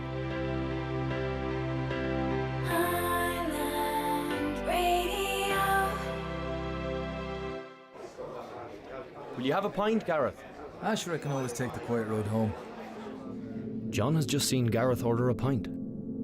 He knows his friend is planning to drink and drive. Should he say something or just let it slide? Again. Hey, cheers, John. Oh, yeah. Cheers, man. Drink driving kills. Don't let your friends drink and drive. A message from the Road Safety Authority. Visit rsa.ie. Welcome back to the 9 till noon show. Coming up, we will have community guard information. That's just around the corner. Good morning, Greg. I just listened to a comment you read out yesterday. Read older people retiring to watch the grandkids. This is something I feel very strongly about and was delighted that your thoughts on the matter align with mine. Now, it was a passing remark. It was a lady or gentleman, I'm not quite sure which, I can't remember. I think it was a lady, actually, who messaged in to say that grandparents should be allowed to retire early so they can care for their grandchildren. And I was like, seriously, that's the last thing I'll want to be doing. I love kids. I love my own kids. I don't want to be a de facto raising them again, if that makes sense. But you know where I'm coming from. But anyway, I'll probably end up doing it. I'm talking out my hat. But anyway, this is something I feel very strongly about and was delighted that your thoughts on the matter align with mine. Why do the younger generation think that this should happen? Do they think that their parents should firstly rear them and then rear their offspring? So in effect, you rear kids from the day you have your own until the day you die. This is especially the case with young single parents who think it's perfectly okay to dump their children, as they say, on granny or granda while they continue to live like young teenagers posing in nightclubs with their Prosecco while mummy and daddy partner are sitting at home watching their kids. They couldn't care less if they break up their parents' relationships, as it could be a case that their mum or dad might be cohabiting and no interest in babysitting at all. Young ones today, this caller says, are so selfish. It's unbelievable. My mother's take on this matter was, I've reared my own and I'm not rearing anyone else's, and she stuck to it. I'd be delighted if you would give this a good airing to see if you and I are the only ones who think like we do. Now, I don't think exactly how you do. I understand what you're saying, and I think I would tend not to. I don't think young people are dumping their kids on the granny and grand. Maybe they are. I don't know. But listen, on the basics, I think sometimes there are grandparents who love that's what they love to do. They would have it no other way. And often I find too, if you've noticed, have you ever noticed how your mum and dad treats your children different to how they treated you? There's something that comes with age or what have you, where they calm down a little bit, if you know what I mean. It's really quite interesting to watch that, and I've seen it many, many times over, whereby the grandparent that they are to your child is very different to the sort of relationship you have with them. But as I say, that probably comes with age and less pressures and all that type of stuff. But some people love to be that grandparent. Drop them over whenever you like, and that's fine. Others, the child's dropped over and they love their grandchild and they would do anything for their own child, but it's starting to interfere with how they potentially can live the last days of their life. Now, hopefully it's 10, 15, 20, 30 years, right? But still, it sets in motion a train that can very much have a dramatic difference on your life. You know, next thing you know, you feel guilty of heading away to Portugal for a week because, what are they, Mum, are you heading away? Well, what am I going to do? Because I've no one to look. You know what I mean? So if you want to have more of a conversation on that, please do. I think whatever people choose to do, that's fine. And I'm very happy for anyone, whatever they choose to do. I would never judge them. I'm kind of talking about the situations whereby people, this feels a level of obligation, right? 086 60 25,000. If you want to get in on that conversation, come on, quickly. 91 25,000 is the phone number. On the issue of dumps, what about the old dump in Buncrana where there's a load of houses built on top of it? Wowzers, okay. Buncrana was on that list, I think. Another oil spill, by the way. Manor Roundabout, extremely greasy. It may be an oil spill, so mind yourselves. Back to dumps, though. I can't understand why Clough Fin is low risk and it's sitting on the edge of the River Fin. The initial assessment is not actually necessarily an official one. I think really what you do is you look for a classification. The council looks for a classification from the EPA. They might well say that Clough Fin is high risk and mitigation is needed. But until such time as there is this certificate of recognition, you don't get that, right? So you could be right still. I was just reading what the initial assessments was. The dump beside me, Ardmacool, was a playground for many kids in Ardmacool, Snorlaw. So playing in the dump. It was just, I have some sort of a romantic notion of going to the dump. I think it's just because it's a memory of being with my dad or all the birds. Or I don't know. Do you know Sunday? Let's go. Yeah, I don't know. I don't think I have any romantic view of going to the dump. I think it's just caught up in memories of being with family who are no longer here. On the issue of Ukraine, 100 million for Ukraine, yet our health system is falling apart and many citizens are homeless or living in defective block homes, says a listener. I'd love to think that if that money didn't go to Ukraine, it would make a difference to your life. I'm not sure it would. RTE money. Correct, I have the exact same view of RTE and Virgin Media. Repeats of UTV, which we already seen, and I'm 5 times better quality picture.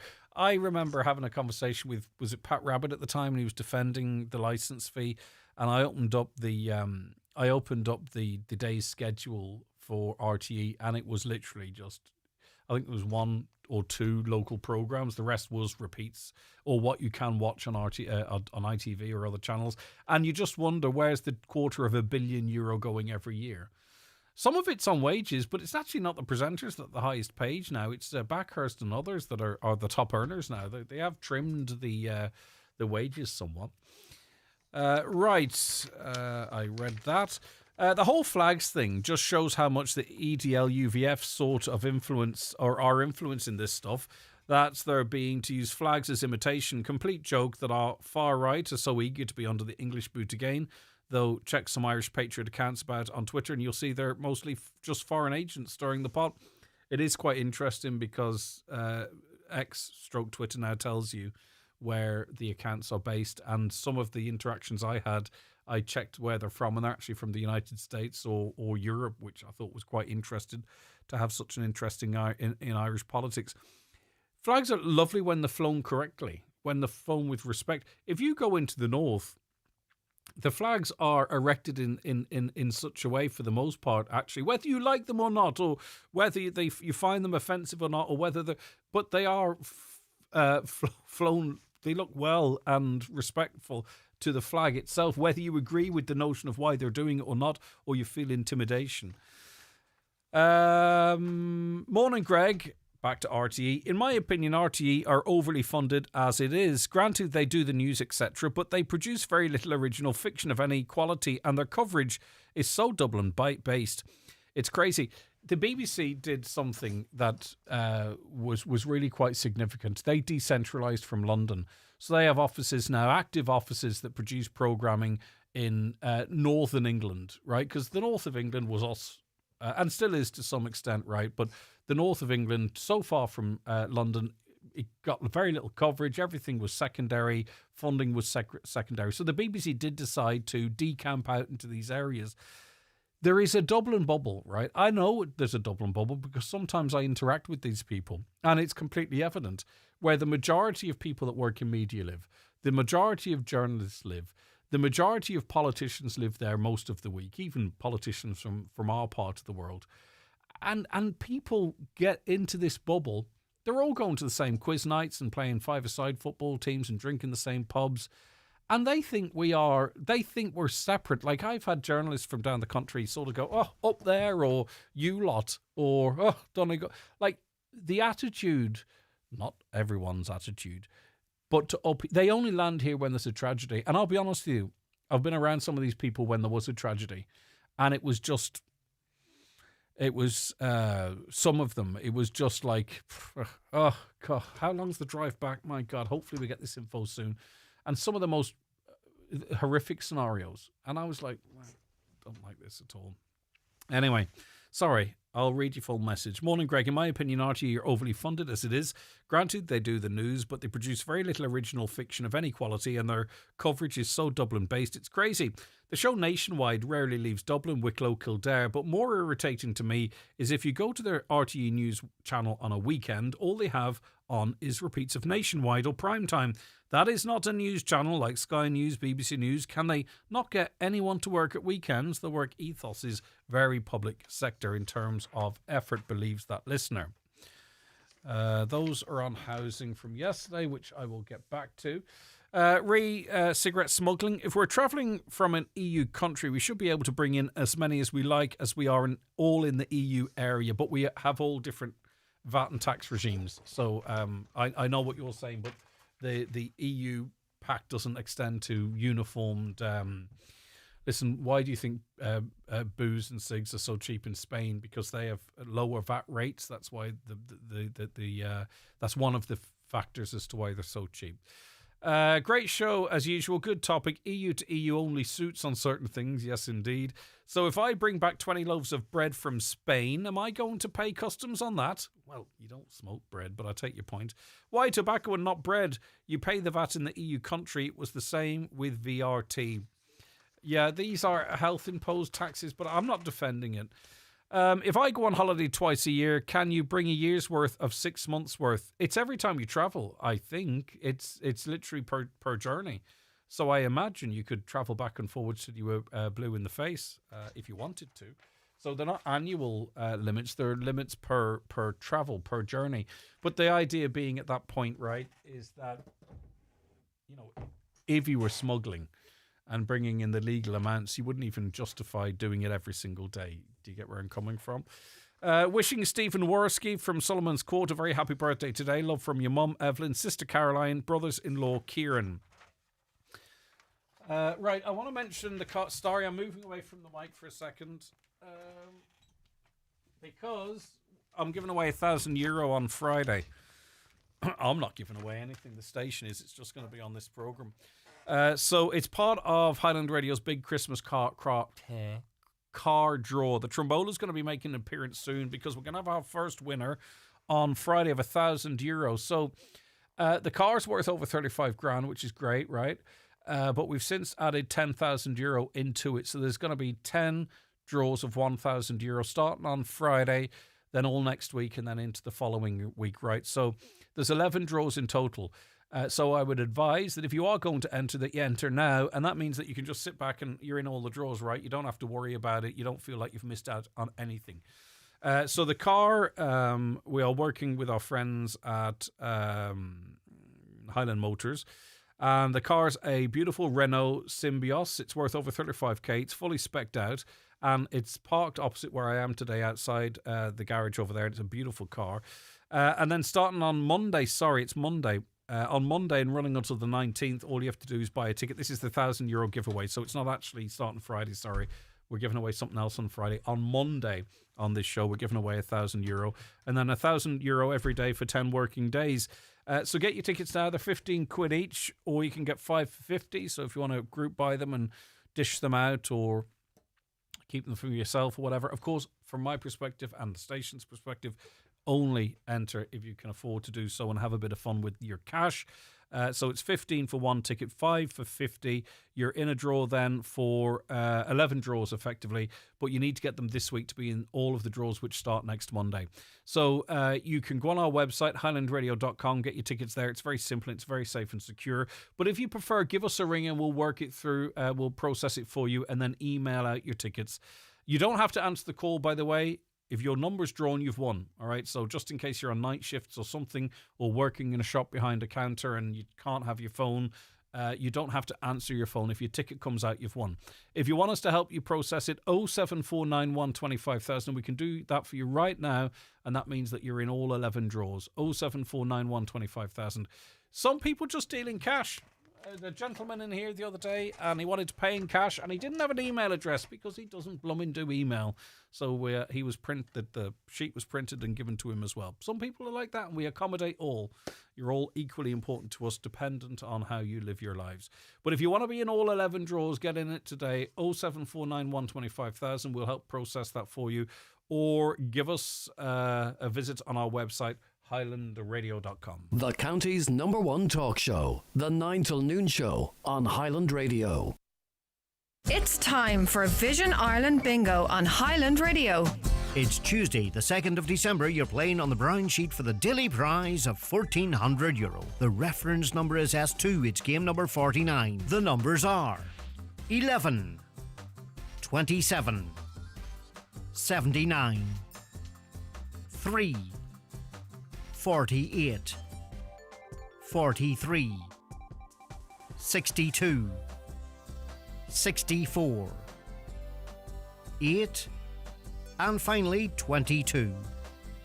Phone your claim to 910-4833 before midnight, leaving your name, contact number and the name of the shop where you purchased your book, and we'll call you back the next working day. Get all your Vision Ireland bingo information at highlandradio.com. Beidir go bhfuil tú ag siúil abhaile le lad a bhfuil tú anna hóca leis tar éis ihe i mar an choláiste. No beidir go bhfuil tusa agus lad eile i daxi tar éis díobh búla le chéile i glob. No beidir go bhfuil tú tar éis dul abhaile le duine éigean tar éis an carrú cuine a bhí ar aus ar fad. Bíonn go leor uaireanta agus átainna ann nar is gádhain a rá, cad tá wein agus cad nachhfuil wein. Beag bean ar a bhfuil ar bun, bíoch an córá faoi halúán. Teachtarach dó hún gníomhreacht de chuid rialtas na hÉireann. This Christmas, celebrate the ones you love with a timeless gift from Pandora. From elegant necklaces and sparkling bracelets to beautifully curated gift sets, find the perfect piece they'll treasure forever. So what are you waiting for? Visit us in-store at pandora.net to make this Christmas truly magical. Give more than a gift. Give joy. Give love. Alcorns, your specialist in festive flowers. Order now. Christmas bouquets, baskets, table centres and outdoor planters. Wreaths, sprays, silk and spruce relative arrangements for those we love and miss. Don't miss out. Give us a shout at Alcorns, the family florist. See alcorns.ie. Are you looking for fresh, vibrant organic veg grown locally with care? White Oak's Acorn Project Organic Veg is on the move. Find us Wednesdays in Buncrana, Thursdays at Applegreen Burnfoot and Fridays in Burt. Or order online at esuscentre.com for delivery across Inishowen and Derry. So, if we're not coming to you, come to us at the ESUS Centre and Celtic Prayer Garden next to White Oaks, F93F104. The 9 till noon show is brought to you by Letterkenny Credit Union. Digital loans now available. Apply online or via our app today and get your loan transferred directly to your current account. The Community Garda information slot is brought to you by Sheridan Security Systems, monitoring homes and businesses in the northwest for intruder, fire, panic and medical signals. Call Sheridan Security on 91 Good morning again. It is Tuesday the 2nd of December, 25 minutes past 10. Time for Community Garda information, and in studio with me this week is Garda Sean Swinney from the Buncrana Garda Station. Sean, thanks for calling down to us. It's good to be here, Greg. It's good to have you with us. Right, we'll get straight into the appeals, starting off with instances in the Ballybofey area. Yes, occurred in the beaches, Ballybofey on Wednesday, the 26th November, at approximately 11:30 p.m. Red Peugeot believed to have entered the estate. At that time, 2 men got out and caused damage to the door of an apartment in the estate. They also smashed the window. They then stole a black Audi, partial registration 161DL58 from the neighbouring property, and both vehicles exited the estate. A short time later, approximately 11:45 p.m, so it'd be 15 minutes, a report received the red Peugeot was on fire at Drennan, Ballybofey, and the fire service attended the scene. So our appeal to witnesses to these incidents to get in touch, particularly interested in hearing from anybody who may be in the area of the beaches or Drennan or the surrounding areas with dashcam footage between 11:15 p.m. and midnight on the date. Anybody who's any information on the current location of the stolen car, please contact Ballyshannon on 07198 58530 or the confidential line 1800 666 111. And people, for whatever reason, whether right or wrong, might be reluctant to sort of maybe get involved in inverted commas. That's where the confidential line comes into play, because you leave a recorded message and you don't have to leave any of your details. That applies not just to this appeal, but to all appeals. That's exactly or correct. any information you might have, even on an incident that doesn't feature on this item. Right, now we heard on the news about a road traffic collision in Letterkenny. It's the subject of an appeal now. Yes, so our appeal to witnesses or dashcam footage, a connection road traffic collision that's occurred at the L114. This is at Old Town, Letterkenny, and it's happened on Monday, the 1st December at approximately 4:50 p.m. Collision involved a car and a pedestrian Pedestrians taken to hospital for non-life-threatening injuries and the driver was uninjured. So our appeal is the witnesses of the collision within the area with dashcam footage to contact Letterkenny 9167100. All right, so next road traffic collision appeal relates to Falcara. Yes, occurred in Main Street, Falcara on Saturday the 29th November at approximately 9 p.m. Car involved was travelling from Gartahork towards Dunfanaghy. The collision occurred. Pedestrians suffered injuries, none of believed to be serious. So we're not seeking anyone connected to the incident. We're just looking for witnesses at the incident. If you saw anything, contact Ballyshannon 071 9858 530, or if you've dashcam footage from around that time. Yeah, now another road traffic collision, this time in Letterkenny again. Yeah, this was on Sunday, the 30th November, shortly before 7:30 p.m. Between two vehicles, a white Audi and a silver Toyota Vitz, at the roundabout on the Kilmacrennan Road in Letterkenny. The driver of the Toyota did not remain at the scene, so both vehicles were travelling from Letterkenny and both were exiting the roundabout to travel towards Kilmacrennan at the time of the collision. There's no injuries reported. We're looking for witnesses to the collision. Again, dashcam footage around that time. You can contact Letterkenny 9167100. And is it possible that potentially the driver of the Toyota wasn't aware at the time, and this might make so it's always it's always in someone's best interest to come forward themselves because they might have seen damage and they just didn't realise for one reason or another. Now, an appeal in relation to an ongoing road traffic investigation. Appealing any motorists with dashcam footage who may have travelled between Ballyrain, Letterkenny and Main Street, Ramelton on Monday, the 1st of December, between 8 p.m. and 9 p.m. If you have the footage, make it available to Gardaí in Milford. This appeal is related to an ongoing investigation. So Milford's number is 9153060. Now, you are appealing now for information in relation to criminal damage in St Johnstone. Yes, occurred at Church Street, St Johnstone. In the early hours of this morning, Tuesday, the 2nd December, at approximately 2:40 a.m, a lit newspaper was put through a letterbox in the house. Thankfully, there's only smoke damage caused as a result. So our appeal is anybody in the area between 2:15 a.m. and 3 a.m. this morning who may have observed a man or men on foot or any type of suspicious activity, get in touch with us. We're always appealing for dashcam footage, so if you're in that area around that time, you can contact Letterkenny or the confidential line again, 1800 666 111. Yeah, real serious one. 2:40 a.m. this morning, so a very fresh appeal. A lit newspaper put through the letterbox of a house, and we don't need to emphasise what the potential consequences of that may have been. Right, we will go to Buncrana now, and an assault's being investigated. Yes, occurred at Upper Main Street, Buncrana, in the early hours of Sunday, the 19th of October, between 2 a.m. and 3 a.m. A man sustained injuries after he was allegedly assaulted and was hospitalised for medical treatment. No life-threatening injuries, but from inquiries carried out, I believe there was a number of people who witnessed the incident. So we're asking those people to get in touch with Buncrana. Ring station 9320540, or anybody's travelling the area with dashcam footage. There were a lot of cars going around the area that time of night. Right, the scammers never rest, and they're coming up with new ways to try and catch us out on a daily basis. You've details of the latest scam that's going about. Yeah, look, we asked you to pass this information on to elderly, vulnerable family members and neighbours. So what happened, a call was received, and the call is purporting to be from a well-known broadband company. They explained the internet speed is very slow, and as a result, you're going to be compensated. In one of the instances, the caller requested the recipient set up a payment link on the mobile phone to facilitate the refund. They then took control of the phone. So in most cases, they're simply requesting financial or bank card details so the money can be transferred. In all cases, once they have those details to steal your money, they can clean your account out straight Absolutely, away. yeah. Yep. So we said, look, never provide your bank details to anybody. Never click on the link they sent to you via text message, email, and definitely don't agree to download any link. They can get remote access to your phone and they'll get total access to your accounts. If anybody received a call looking for personal information, it should be an alarm bell.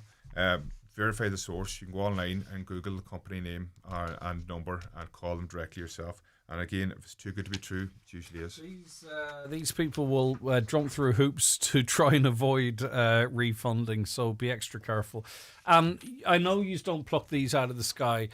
These are put together based off of reports that are received, in the weeks or days in advance of the appeal. So these are live and active scams that are going about now. So effectively, someone calls you up, and I would love to know if people are doing this. Let me know, 086 60 25,000, but obviously pass on the info to the guards primarily. But they're calling up saying your broadband's slow.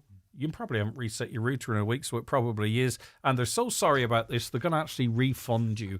And as soon as they get access to your account to put money into it, well, what they're actually doing is getting access to your account to pull money out. Right. A lot of the time, too, the callers are very good at what they're doing. This is their job. But a lot of people feel embarrassed because they're caught and they don't actually report it, which doesn't help things either. 100%, yeah, exactly. And it is, like, it depends on which bank you're dealing with. But the problem with this scam is you are actually gifting access to a third party, right? So they're in a very illegal way, they're getting it from you, but you are giving them this access, which can make it really quite complicated then in recouping the money when you're dealing with a lending institution. So the best thing is to avoid it at all. Some of them will work with you and can work it out, but it's an absolute blooming hassle. Right now, there is a home security event coming up in Rathmullen. What's this all about? Yes, the Home Security Cybercrime Awareness Community Alert. This is taking place at the SVP Centre in Rathmullen on Monday, the 8th of December at 7:30 p.m.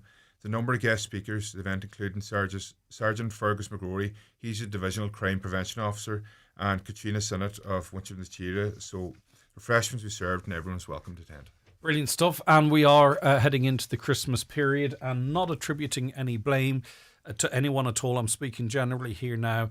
I think it's clear that we need to be conscious that we're all sharing the same space on the roads, be it pedestrians, motorcyclists, scooter riders, drivers, and just generally speaking, to be conscious of that, because they're horrible, wet, murky old days that we're seeing now at the moment. But also, too, we don't want to be doing anything that is illegal, obviously, but impedes our attention and what have you. So there is a general Christmas Garda road safety appeal that you're going to give us, yeah? Yeah, well, look, as you said, this appeals to anybody who's using the roads, footpaths, anywhere out. To just stay safe and look, don't drive when you're under an influence. So over the Christmas period, there's going to be an increased presence on the roads. So we conducted dedicated road traffic enforcement which began at 7 a.m. on Monday the 1st December, and it continues until 7 a.m. on Monday the 5th of January. So with increased presence, said, look for detection for drinking drug drivers. Over the course of the last week alone, Donegal, so that's Tuesday to the day, there were 8 arrests for drink driving related offences and 5 arrests for drug driving related. So that's a lot, really, if you look at it. So we urge all drinkers, again, don't drink and drive, wear your seatbelt. Don't be distracted while using or holding your mobile phone. The only way you can solve this is by working together. Yeah, and I think too, if we note what time that enforcement sort of kicked off at, a lot of people are caught not necessarily in the act as they would see it. It's the morning after. Yes. When there are Christmas parties and what have around you. This type of years, just be aware if you are out, there are increased checkpoints. And people have some understanding of drink in the system, I would hope. There's a lack of understanding, I think, about how long drugs can stay in someone's system. So you need to be really, really careful about that. Notwithstanding it's illegal to take drugs, but you know where I'm coming from. The how long it takes to leave your system, do you really know? Right, okay. Can you see me now? Some people might have come across this. Talk to me about this nationwide campaign. Yeah, this was launched on the 26th of November. It's a nationwide road safety campaign. It's just to draw urgent attention to visibility in Irish roads, particularly for vulnerable road users such as pedestrians, cyclists, e-scooters and motorcyclists.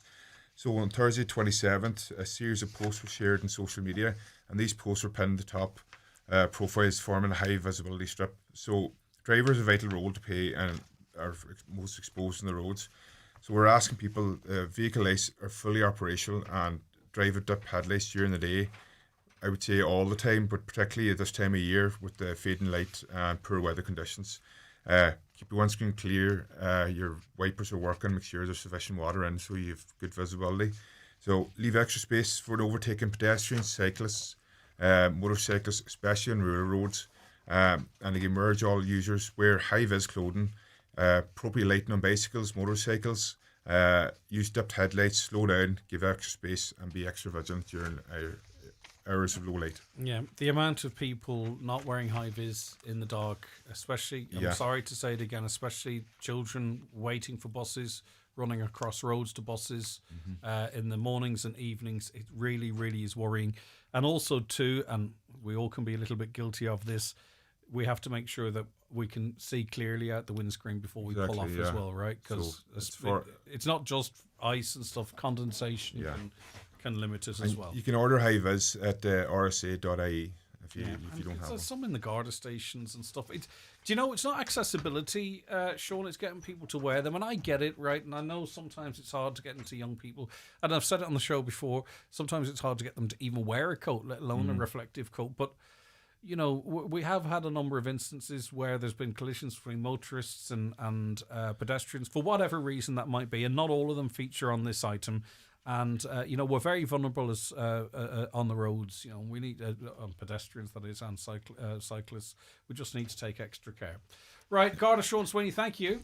Thank you very much, Good Greg. stuff. Safe journey back to Buncrana Garda Station. That's Garda Sean Sweeney. And we'll be back with Community Garda information for you again after the 10 o'clock news next Tuesday. The 9 till noon show is brought to you by Letterkenny Credit Union, with monster loans available up to €60,000 for all occasions. Visit letterkennycu.ie. This week at Dunnes Stores, check out our half-price takeover. With half price on Christmas favourites like Ferrero Collection 32 pieces, was €24, now only €12. Get half price snacks and refreshments like Oreo ice cream, was €6, now only €3. And grab Deal 8 of our 12 deals of Christmas with 12-pack cans of 7-Up, Pepsi and Club. Half price at just €5.75. Make Christmas for everyone at Dunnes Stores. Terms and conditions apply. Vouchers can be used on next grocery shop. DRS fees apply. Every time you choose public transport, you're playing your part in reducing Ireland's transport emissions. Since 2022, the Connecting Ireland Rural Mobility Plan has introduced over 180 new or enhanced bus routes across the TFI network. 8 million journeys were made along these routes last year, connecting towns and villages near you and supporting communities across Ireland to make sustainable choices. It all adds up. Wherever you're going, your journey counts. Visit gov.ie/Your Journey Counts. Brought to you by the Government of Ireland. This Friday, the 9 till noon show will be live from Glendowen Craft Shop in Clonmany as part of the Buy Donegal campaign, an initiative from Donegal County Council, which celebrates and showcases Donegal's incredible local businesses whilst encouraging everyone to support them this festive season. That's this Friday, the 9 till noon show, live from the Glendowen Craft Shop in Clonmany. Join me, Marty Freely, every Friday night from 8 for Rocket Hits on Highland Radio in association with Arena 7. Dine in our newly refurbished Woodbury Grill, Bar and Restaurant this Christmas with DJ After in the bowling bar. Book your Christmas night out at Arena 7 today. True luxury is best experienced firsthand. So, experience it for yourself today at Lexus Letterkenny. From the thrilling NX to the all-electric RZ, both available with a €2,000 bonus once registered before January 31st. Enjoy everyday extraordinary with the compact LBX or the stylish UX, with flexible payment options available across the range. The luxury begins with L at Lexus Letterkenny Port Road. Lexus. Experience amazing. Terms and conditions apply. At Joe McGee Butchers, we have all your needs to make your Christmas dinner extra special this year. If it's a fresh whole turkey or turkey breast fillet in a vac pack cooking bag with a cooking pop-up timer, a delicious ham joint or succulent dry-aged sirloin steak, call in today to the award-winning Joe McGee's Butchers, Letterkenny Shopping Centre, where we have your Christmas all wrapped up. Okay, James Anthony McGinley is the Donegal Dublin Business Network Business Person of the Year, and he's in studio with me now. Fulcha Egon Studio, thank you for joining us. How are you keeping? Good on my head, Greg. Keeping very well, thank you. Congratulations. Thank you. It was a big surprise. As I said, it was a call out of the blue that, I certainly wasn't expecting at all. So a great surprise and great bit of publicity, and the goodwill that we've been getting from people is unreal. It's every person you meet is congratulating. So it's been a nice week. John McGinley's Coach Travel, was it launched in '68? So it's approaching 40 years, right? Is nearly that right? 60 years. 60 years, 60 right? years, But you've so been at the helm for. I've been at the helm so my dad started the business in the late 60s. So talk to me about that. What did he start with?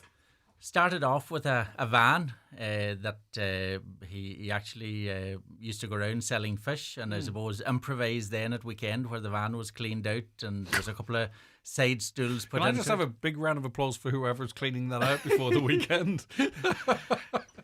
But it was a couple of side suits put in, and then I suppose it was a case of taxiing, and he even talks about going down as far as Knock with older people, and talks about going round corners and the ones on the left landing on top of the ones on the right, and in those days it was fully acceptable. But he got them from A to B. Got them from A. So I think then after a while, maybe when he realised there was a business there, they finally put a couple of windows in this van and made a proper minibus on it, and as a few more years ago, and proper purpose-built minibuses then came How long into did the that fleet. take before it sort of started the first work on the first fleet then? I'd say probably 3 or 4 years. I think there was a big change in the early 70s when the Department of Education closed a lot of primary schools, and there was a lot of amalgamation of schools, so there was a lot of school runs started in the early 70s. So I think that was where a lot of bus operators maybe started to work. Tenders started coming out. There was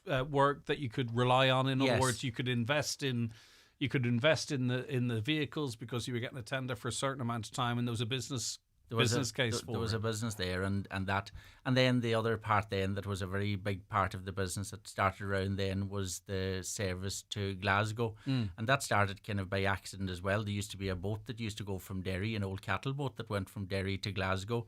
And people that emigrated from the northwest, Glasgow was kind of, I suppose, the cheapest and the easiest place to go as far as Derry, and they were on the boat and they were away. So that was for a long number of years. They would have done taxis to the boat, and he talks about before emails or telephones, it was outside usually.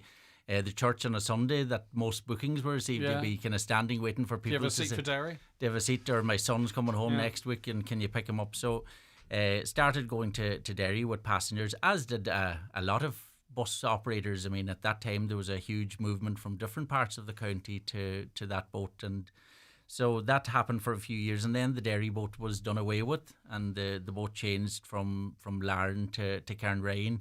And I suppose that gave an opportunity because people had no way to get to Cairnryan and no way to get from Larne. So a through service started then all the way to Glasgow. And before, I suppose, the time of budget airlines or anything like that, there was hundreds, thousands travelling. And as I said, there was probably about 15 coach operators in the county doing that service, all from their own parts of the county. And even in my youth, when I was at school time, I remember being in Letterkenny in the summertime as they were heading off on a Saturday morning. I could have remembered 15, 16 coaches leaving on a Saturday morning, maybe after the heading back. Movement of people. It was, and it would have been the same the next day and the next day, and so what was branding like then? Like, were the buses branded at that point? No, there was very little branding. Yeah, that's what I was thinking. That time, I suppose, it was very unusual or unheard of to be buying new coaches. Most of the coaches were hand-me-downs from UK operators. So most of those coaches would have stayed in the livery of the UK coach company. Maybe that had so.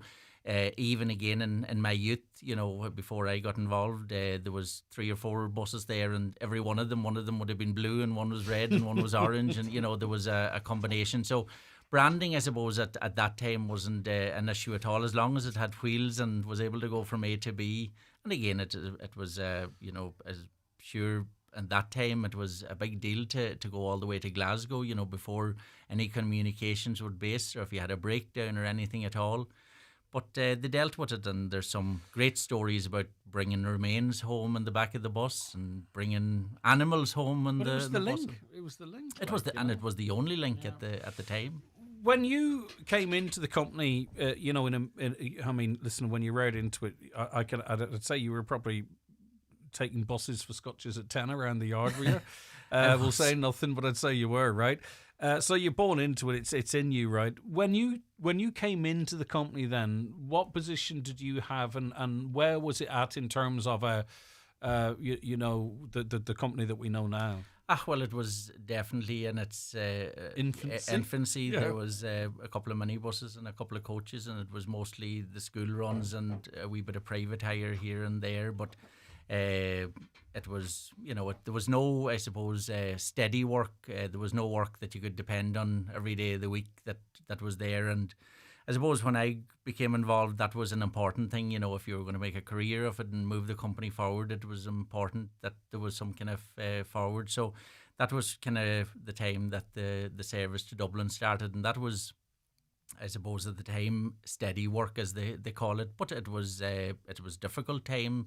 Money was hard to get from banks to buy good buses, and it definitely was a difficult period. And again, it wasn't like today. You didn't have the movement of people to airports or anything like that. It was mostly students, and so it was just a Friday and Sunday service initially, bringing students home on a Friday. And again, there was a lot of empty legs, and that you travelled up the road empty on a Friday to bring people home. Because you have to get people to think that way too. That's right. Do you know what I mean? To say, right, okay, I'll hop on a bus and hop back. I know it sounds very obvious now, but certainly for this part of the world, you're starting to do something that people have to become accustomed to.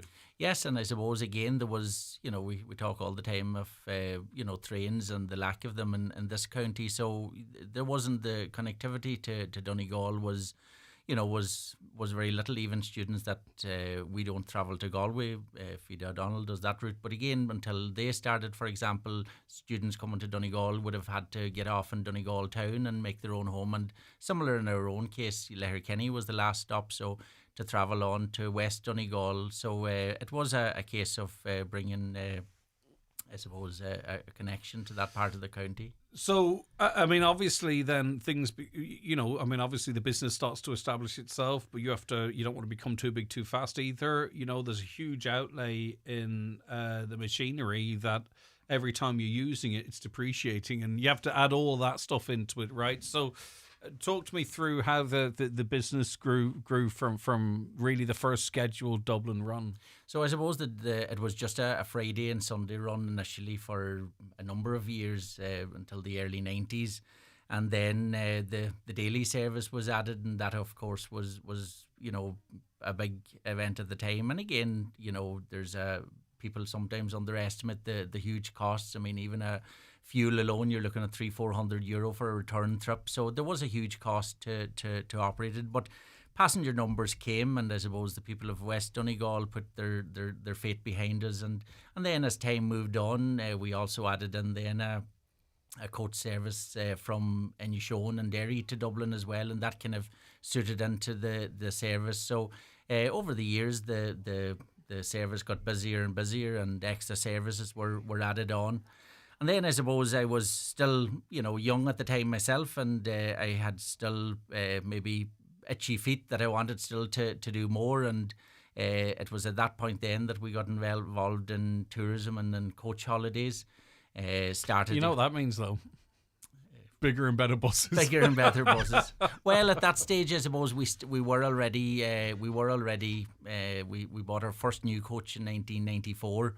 But again, I suppose I would have been seeing the English companies coming across with their flashy new coaches, and was thinking that was the way forward. So we started the first coach tour in 1997, and again, that was most of our coach tours are actually we sell them all over the country, and we probably bring more groups into Donegal than we do to any part of the county or the country rather.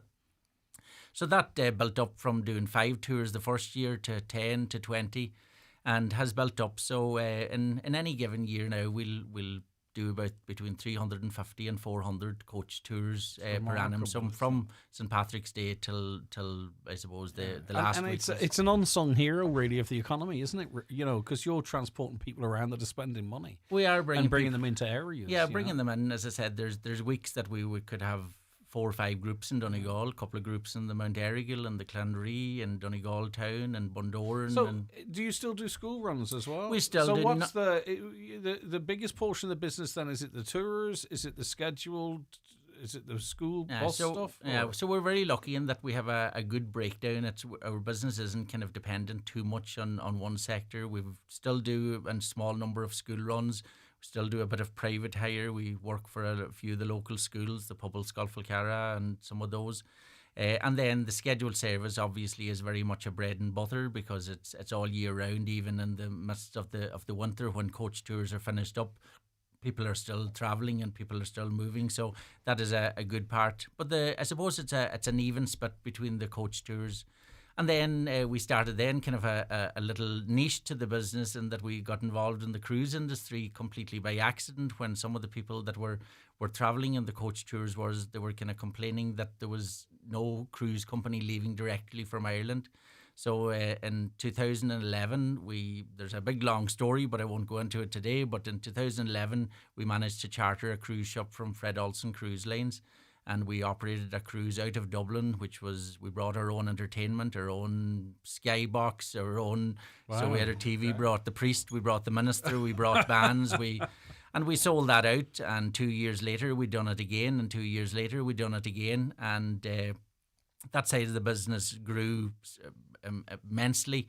And unfortunately, just before COVID, it nearly was becoming a bigger part. We were in 2000, had COVID not hit, we would have carried over 5,000 people on cruise. And are you back up post-COVID on that? Yeah. So we are. Unfortunately, the company that we were working with, they went out of business over COVID. Okay. They bought 2 new ships in January. Great timing, yeah. So they went out of business, but we managed. There was a phoenix in the ashes. Some of the directors involved in that did. So we're dealing with a new company now called Ambassador Cruise Line. And again, so we're kind of our niche and big selling point is that it's a no-fly cruise. There's the cruise, which is actually really quite important to some people. And of course, people would have seen the great social media coverage of the huge investment. Was it last year? 10 new coaches. Yeah, that's right. So again, I'm a great believer, and I suppose you're a great spender, James Anthony. Well, we I suppose I'm a great believer in continuity and in having even investment, improving the customer experience, and comfort. as well as that, having everything the same, maybe called a wee bit of OCD, but it's great in the workshop. For example, we have 10 exactly identical models. The mechanics get to know them. We have the parts on the shelf for them. It's not a mishmash of different, and customers know that if they travel on our coach today and if they travel on it next week, that it's going to be the same kind of a coach with the same livery and the same design. So last year was our largest order ever. We bought 10 new Volvo coaches at a cost of 4 million. And that was a brilliant experience as well. And again, the people of the county, it was unbelievable, the goodwill and the... Talk to me about that goodwill, because we don't have very much longer. But... when a company is of scale, the scale that you talk of, to have that goodwill or that sense of a local service, right, that doesn't happen by accident. That happens because it's part of what service is delivered and the ethos of a company, okay? So you're not seen as this big corporation that doesn't get their customers, but you are a big business, right? How does a business keep its feet on the ground to retain that support? I think it's definitely, being on their level. I mean, our staff, first of all, the team that we have are unbelievable. I mean, our drivers are, I consider my drivers, my office staff, I consider them all as my friends rather than my employees. And I think that ethos comes out to them. They all have a sense of responsibility. They all... And, people will always talk, and they're the most important asset. We talk about the 10 new coaches, but, the staff are 10 times more important than that. So I think it's providing, but the people of the county, as I said, it's unbelievable, the great will, and whenever we put up a Facebook post or something, you'll start getting the messages going up, that we'd be lost without you, or, somebody had said something nice the last time. They said...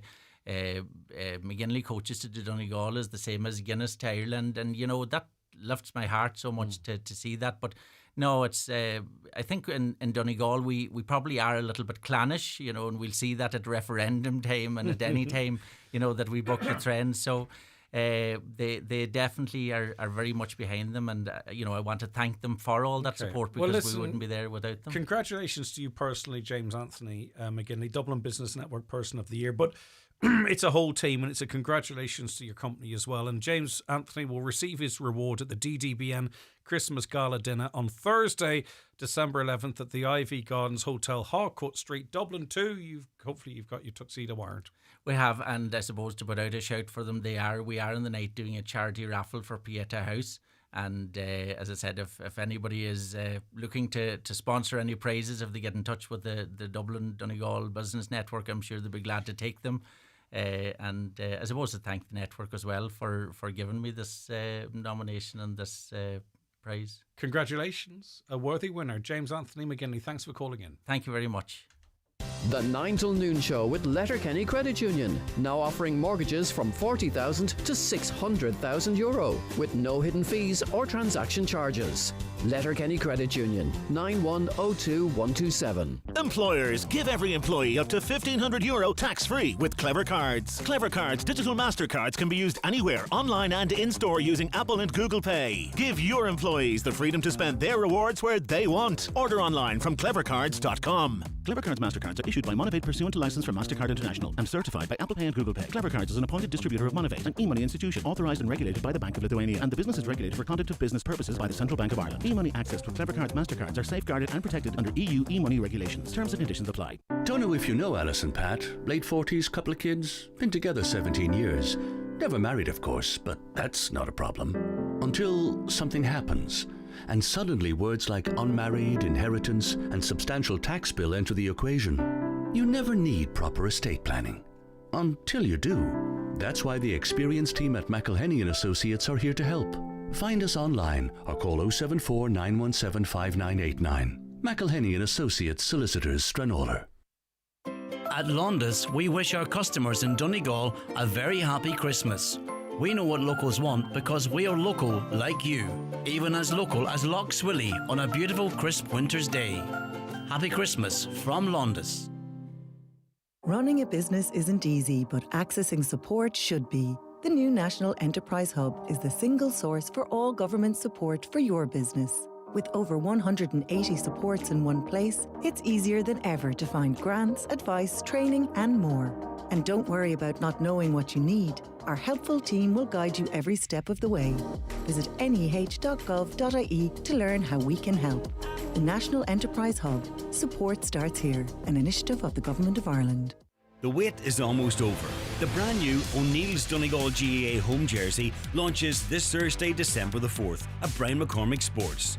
Be the first to wear the colours. Be ready for the new season.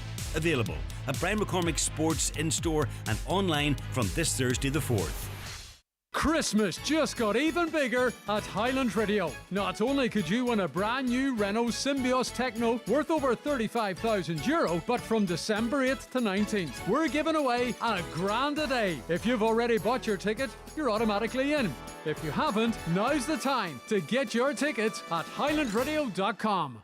Highland Radio weather updates with McElhenney's. Discover Christmas gift ideas for everyone on your list, from trending beauty to memorable Secret Santa gifts. Visit us in Ballybuffet to explore our extensive range of gifts or shop online at mcelhenneys.com today. Bright and breezy to start with clear and sunny spells, though it will become cloudier early on with scattered showers, some turning heavy at times with a chance of hail. High temperatures of 5 to 8 degrees in moderate southwest winds, fresher near the coast.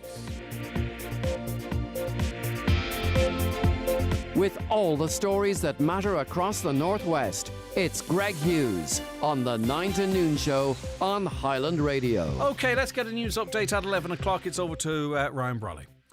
Thanks, Greg. Good morning. Gardaí are appealing for witnesses in connection with a number of incidents that occurred in the area of the Beaches, Ballybuffet at 11:30 Wednesday night last. At 11:30, a red Peugeot is believed to have entered the estate. 2 men got out, caused damage to the door and window of an apartment, and then stole a black Audi. 15 minutes later, a red Peugeot was found on fire in Dreenan, Ballybuffet. Serious questions are being raised over the Mercosur trade deal after recall of Brazilian beef from EU markets. The recall follows a discovery of banned hormones in beef exported from Brazil to the EU. IFA President Francie Gorman says the recall and the report's findings have to be a serious wake-up call for those he describes as the cheerleaders pushing for the Mercosur trade deal. Gardaí are investigating a hit-and-run incident in Letterkenny on Sunday evening.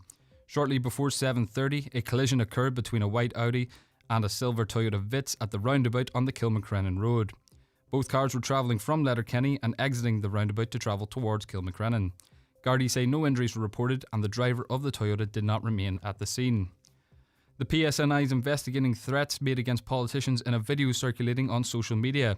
It shows masked men armed with guns reading a statement in which politicians in the Newry, Mourne and Down area are described as legitimate targets.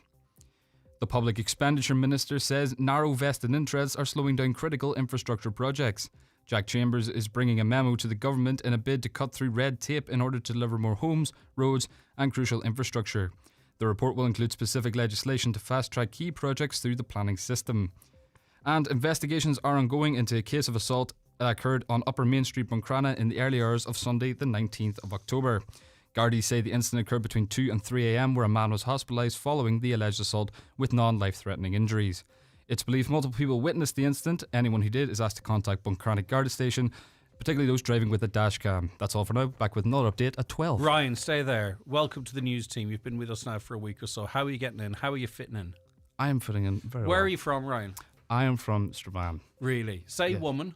Woman. Okay, say women. Women. All right, that's an improvement. Now, come here. How long have you been involved in journalism? You love sport as well, don't you? Yes. Or do you? You do, yeah. I began journalism when I did my undergrad in Queen's, when I was a member of their online news website, The Great. Scoop. All right. That's my okay, gateway. so you've settled in here. People are getting familiar with your voice. You're enjoying it anyway. I am, yes. Okay, so that's Ryan Brawley from Strabane, who is the latest member of Highland News team. Just an official welcome to you, Thank you, Ryan. Greg. Just wanting to give you a chance to, get your feet under the table. Yeah. He's doing brilliant for us. Thanks so much, Ryan. Okay, now we're going to take a break. We'll be back with much more on the 9 till noon show after these messages. The 9 till noon show is brought to you by Letterkenny Credit Union, offering low-rate car loans with fast approval. Apply online at letterkennycu.ie or in office today. Kira? Yeah? Is that a cow in the garden? Oh, it's a bull. What? Well, you said you wanted to grab one by the horns. But not an actual bull. I just meant I want to make the most of my PRSI at Specsavers. Oh. Get a free eye test and a pair of glasses from our €70 range through your PRSI. Book at specsavers.ie with your PPS number and we'll check you're eligible. After all, you've earned it. Terms and conditions apply. Scaring the milkman now, look. This Christmas, some children won't wake up at home, they'll wake up in hospital. But with your help, they won't miss out on the magic. Support Children's Health Foundation and help save a smile for children in Crumlin, Temple Street, Tala and Connolly. Please donate today at childrenshealth.ie or text Save a Smile to 50300. Thank you. Text costs €4. CHF receive a minimum of $3.40. Full T&Cs on childrenshealth.ie. The Water Stewardship Programme helped us reduce our water waste by half and make real savings too. When Blossom and Berry signed up to the Water Stewardship Programme from Uisce Éireann, they tapped into bigger savings. The programme provides Irish businesses with ways to reduce their water bills at no extra cost. Register now for this 60-minute online course at water.ie. Uisce Éireann. Delivering water services for Ireland. Want to get free stuff with Lidl Plus? Yes, free stuff. That's the points. Simply open Lidl Plus, check what Lidl points you've earned from previous shops and see what you could get for free. From rooster potatoes, carrots and chicken fillets to butter croissants, bananas and baby wipes. Don't miss the points. Claim your free items today. Lidl, more to value. It's here, the new Opel Frontera. Join Manor Motors for the Frontera test drive event and discover the wow, the new family fun SUV from Opel. With big comfort, huge space and room for 7. Choose hybrid or electric and make every drive a new adventure. Get behind the wheel at Manor Motors, your Opel dealer. Now with 5 years unlimited warranty. The new Opel Frontera. Fun has found its family. The best things in life are all heroes, no zeros. Take Santa and his reindeer. Sure, the big man gets all the headlines, but could he do it without Dasher, Dancer, Prancer, Vixen, Comet, Cupid, Donner and Blitzen? Never. You need every single one of them, together, to deliver that Christmas magic. Just like Cadbury Heroes. 9 festive legends. The best groups are all heroes, no zeros, like Cadbury Heroes. So, as we heard earlier, frontline uniformed Gardaí in Ireland could be armed with taser stun guns by Christmas in certain parts of the country. This, as a proposal to extend their use to frontline officers, is being brought to Cabinet by Minister for Justice Jim O'Callaghan.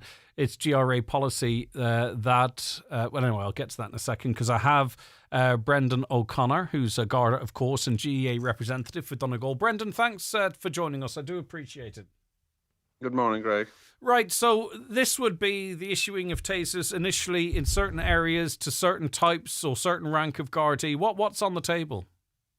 What's on the table at the moment is a pilot project that's going to be rolled out to Waterford, Dublin City Centre and Kilkenny. So these are locations where actually body-worn cameras are currently on issue to our members. So there are tasers available within An Garda Síochána, but they're only exclusively used by the armed support units at the moment. So this will see an expansion and more availability for regular frontline members. What do you think about it? Well, we welcome it because we have called for a considerable number of years, because unfortunately, we do cherish our tradition of it as an unarmed police service, but the numbers of assaults on our members and the numbers of assaults and the viciousness of them has been increasing exponentially in recent years. So most modern Western democracies, their police are equipped with tasers, and we believe they're an appropriate protection for our members, and also they allow us to neutralise dangerous individuals that may be a threat to the public. So we saw an incident during the summer there where 2 Gardaí were on the beat in Cable Street in Dublin, just set upon with a knife attacker, which was another threshold passed. So luckily in this country we haven't seen the sort of incidents that we've seen across Europe, but I suppose this is also making Gardaí more equipped and better able to deal with such things as knife crime and stuff like that, Yeah, because that incident is what I was referencing at the start of the programme. The guards were, they were having to deal with this situation with extended batons and, defenceless effectively, but not defenceless against someone wielding a knife. A perfect example of where a taser might quickly de-escalate, but certainly, you could disable the person who's wielding this knife for the protection of Gardaí and the general public. Yeah, absolutely. They've proven very effective, and also they're in some instances they've actually been more humane because an asp baton is a metal bar. So we only have hitting someone with a metal stick or neutralising them with an electronic device temporarily. You could argue that the taser is actually a lesser use of force. But what has become evident in a lot of jurisdictions is that it actually has reduced the need for any sort of physical interaction, because the taser, prior to actually discharging the electric current, you use what's called a red dot. So the offender or the person who's been aggressive, they see the red dot on them. And in other jurisdictions, people who are prolific offenders, when they see the red dot, they know they don't want to get tasered and they actually comply. So it can be very effective without ever actually being discharged or used, just its presence. So we would hope to see that benefit too in Ireland, that it should reflect other countries. When do you think we'll see Gardaí on the streets of Ballyshannon or Buncrana or Letterkenny with tasers holstered?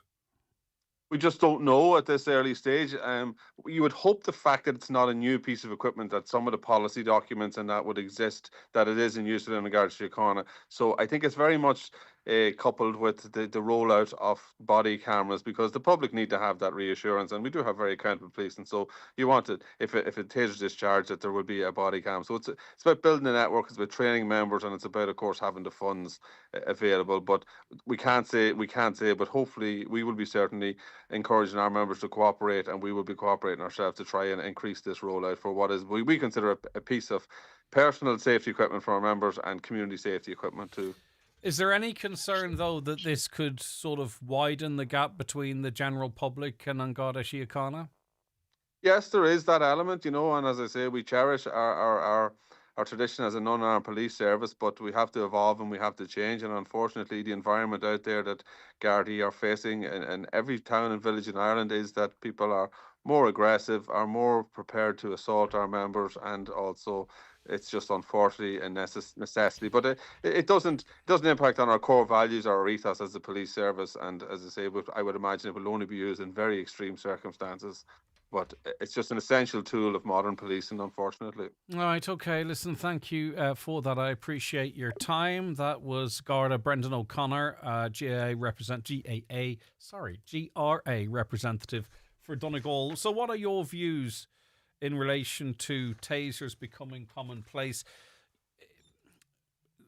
I think it's a change. There's more people seem to be find it okay to be disrespectful to Gardaí, right? Now, I'm not taking a side here. I'm just trying to outline what I observe. So the respect for Gardaí, and I think it's because of some of the things the Gardaí have been asked to do, respect seems to not be there as it used to be for a lot of people.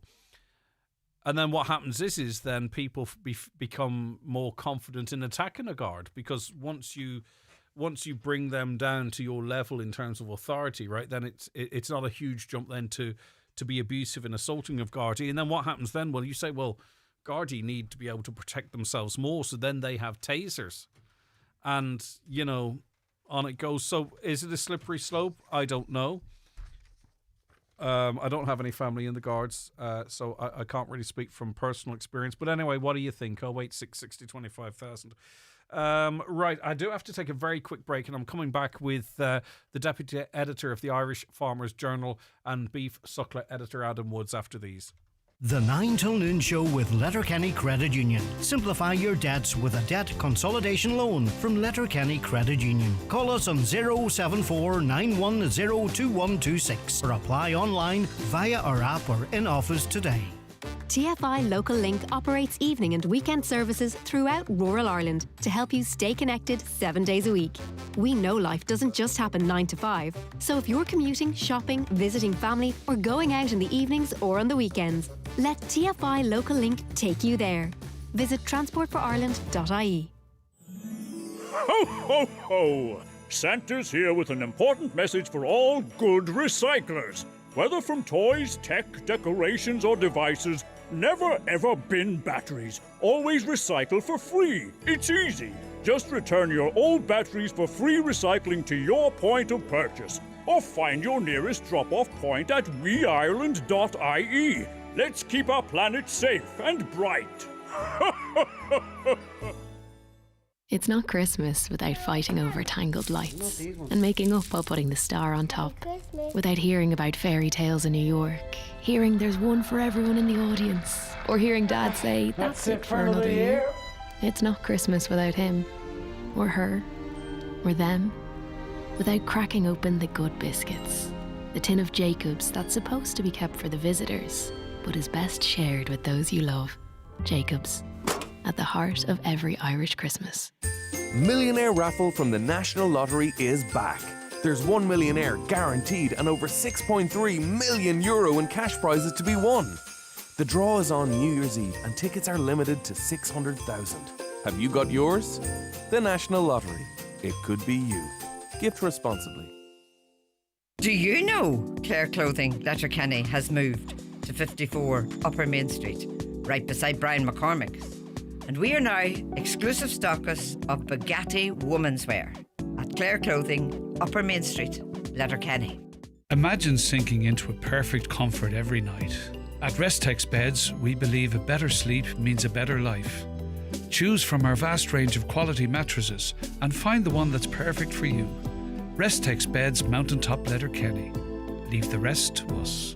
Highland Radio Time Checks brought to you by EirGrid, the operator and developer of Ireland's electricity grid. EirGrid, powering up communities, powering up Ireland. The time is 11:16. Listening yesterday, you would have heard us talking extensively to the farming community about the Mercer Coeur deal. Farmers expressing their concerns about, and it's off the back of, in fairness, an Irish Farmers Journal investigation into the fast and loose approach to the use of hormones and antibiotics in Brazil. Well, there has been a recall of a consignment of frozen Brazilian beef products imported into the EU. Adam Woods, deputy editor of the Irish Farmers Journal and beef and suckler editor, joins me now. Adam, thanks for your time. And I suppose this is, in 4K, full HD, and a very clear example of what farmers are concerned about and what your publication revealed a couple of weeks ago. Yeah, it's not good news, Greg. I guess we broke this story yesterday evening. The recall notice was issued on the EU's rapid alert system for food and feed, and it was notified on the 14th of November 2025. The Irish Farmers Journal understand that the beef entered Europe through Rotterdam port and then found its way to several countries, including Austria, Belgium, Cyprus, Czech Republic, Germany, the United Kingdom, including Northern Ireland. The investigation has some details on it, and it says that the company in Spain that has the product is withdrawing the product from warehouses, and the recovered goods will be destroyed.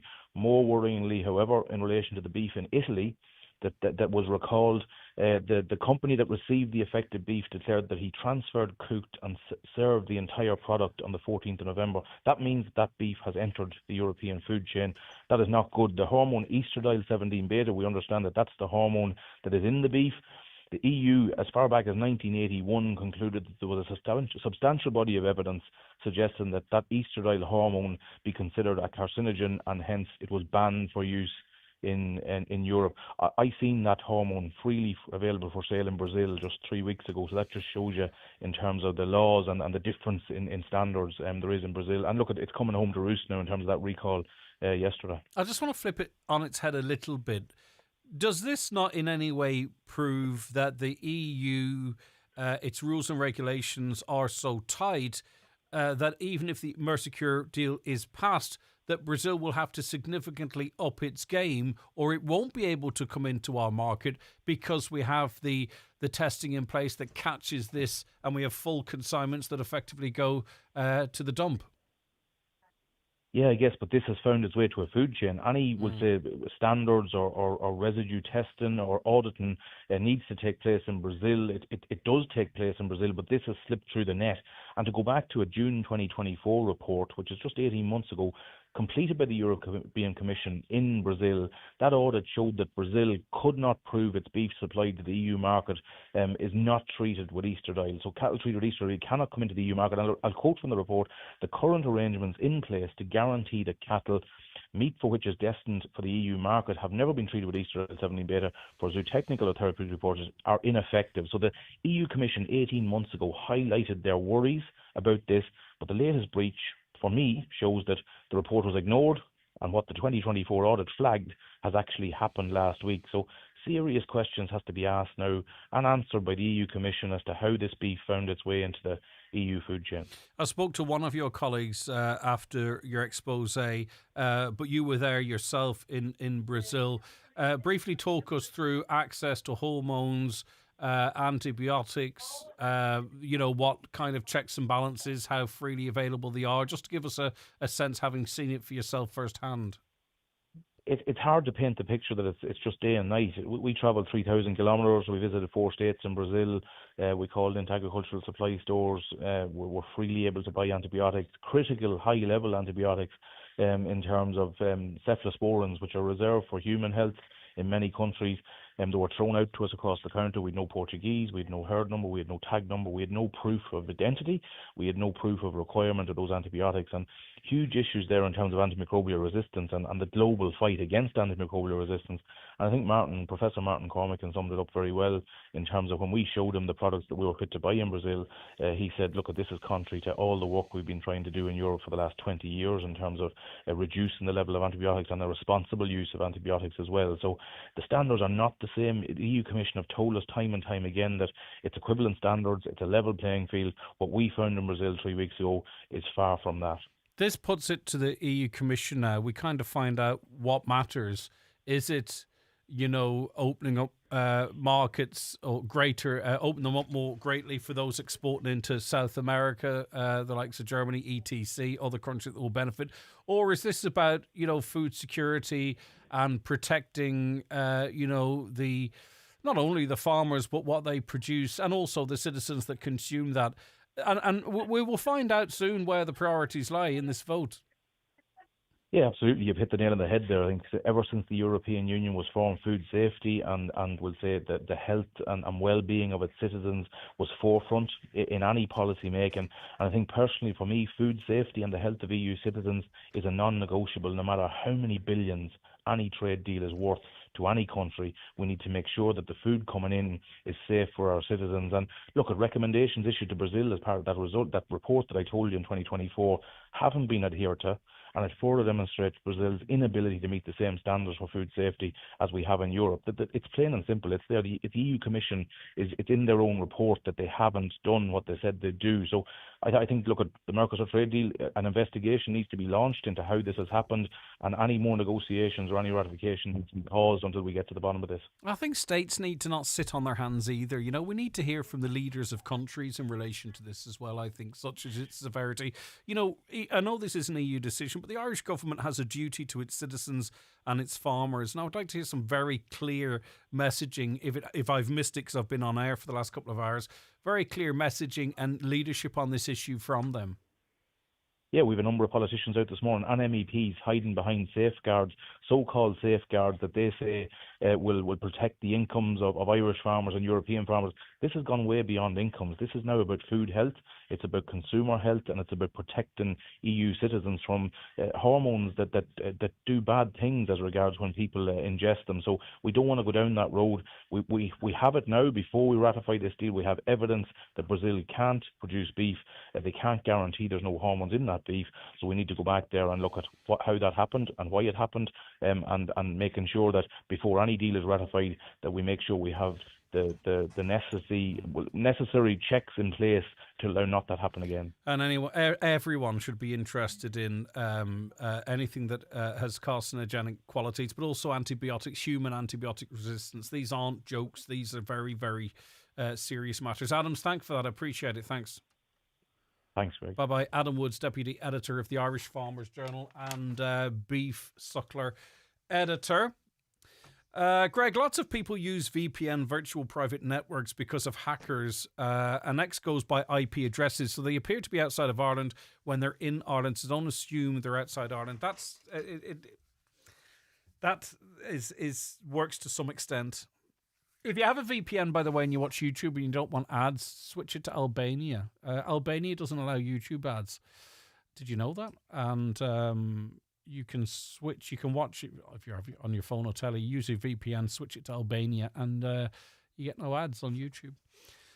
But I take your point about the VPNs, but there's also sort of historic information in relation to that. But I understand exactly what you're saying. Right now. If a friend of a daughter of a sister said, and I don't mean that in any way disrespectful, but that's how a lot of information gets spread around. Hi, Greg. I was told by a mother of a young teacher that if her son does not refer to a student by whatever pronouns, or even say as a cat, okay, so you see where we're going, or perhaps as an it, that the young person so chooses to be identified as the teacher will be sacked. That's official policy. No, it's not at all. There is no legal obligation on a teacher to refer to any student by their chosen pronouns.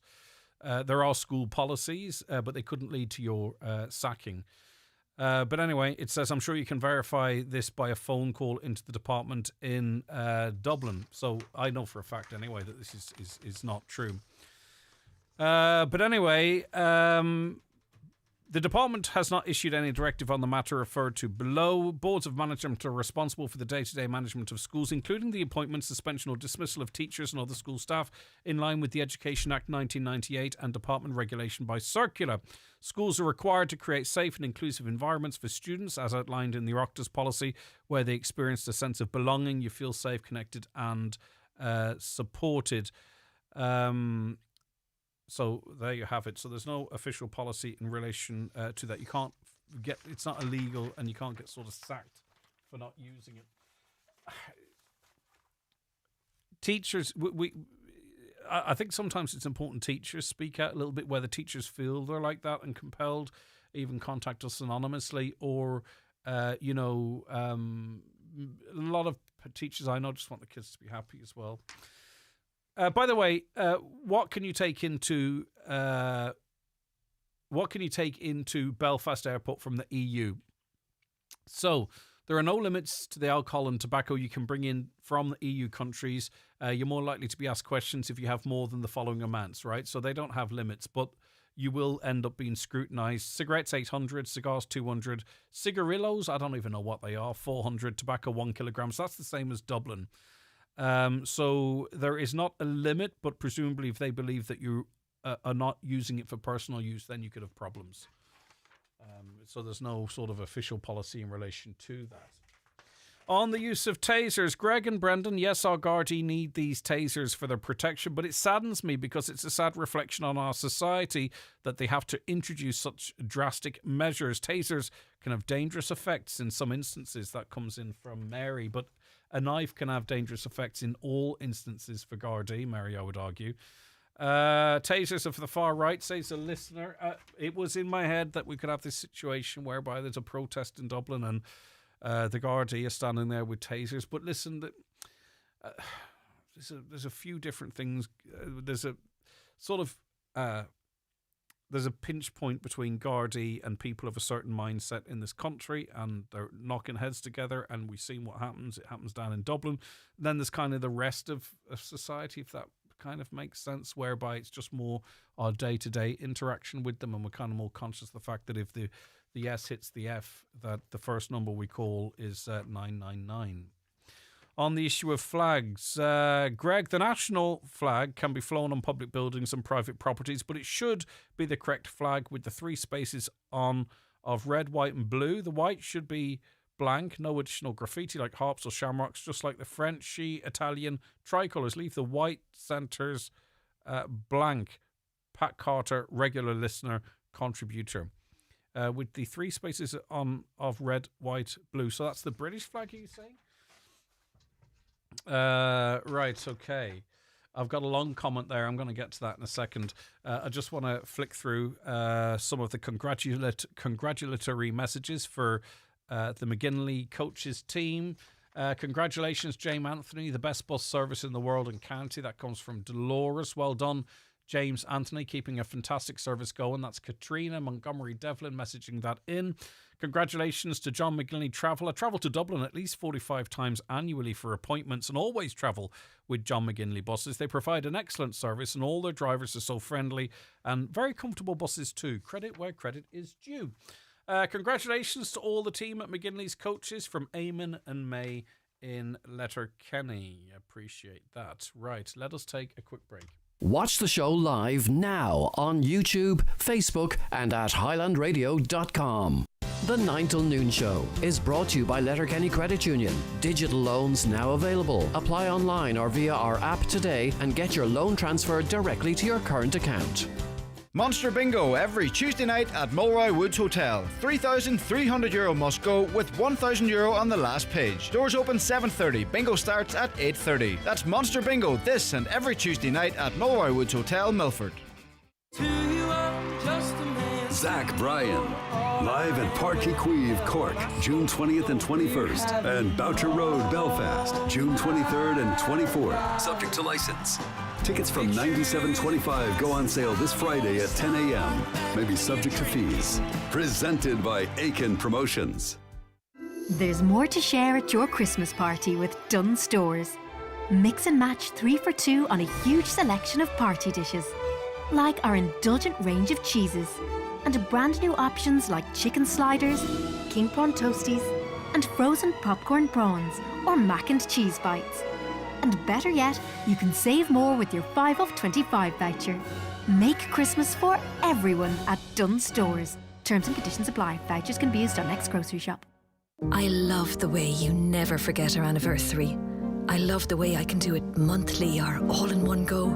You're so flexible. The TV license. You don't have to love it, but you do have to pay it.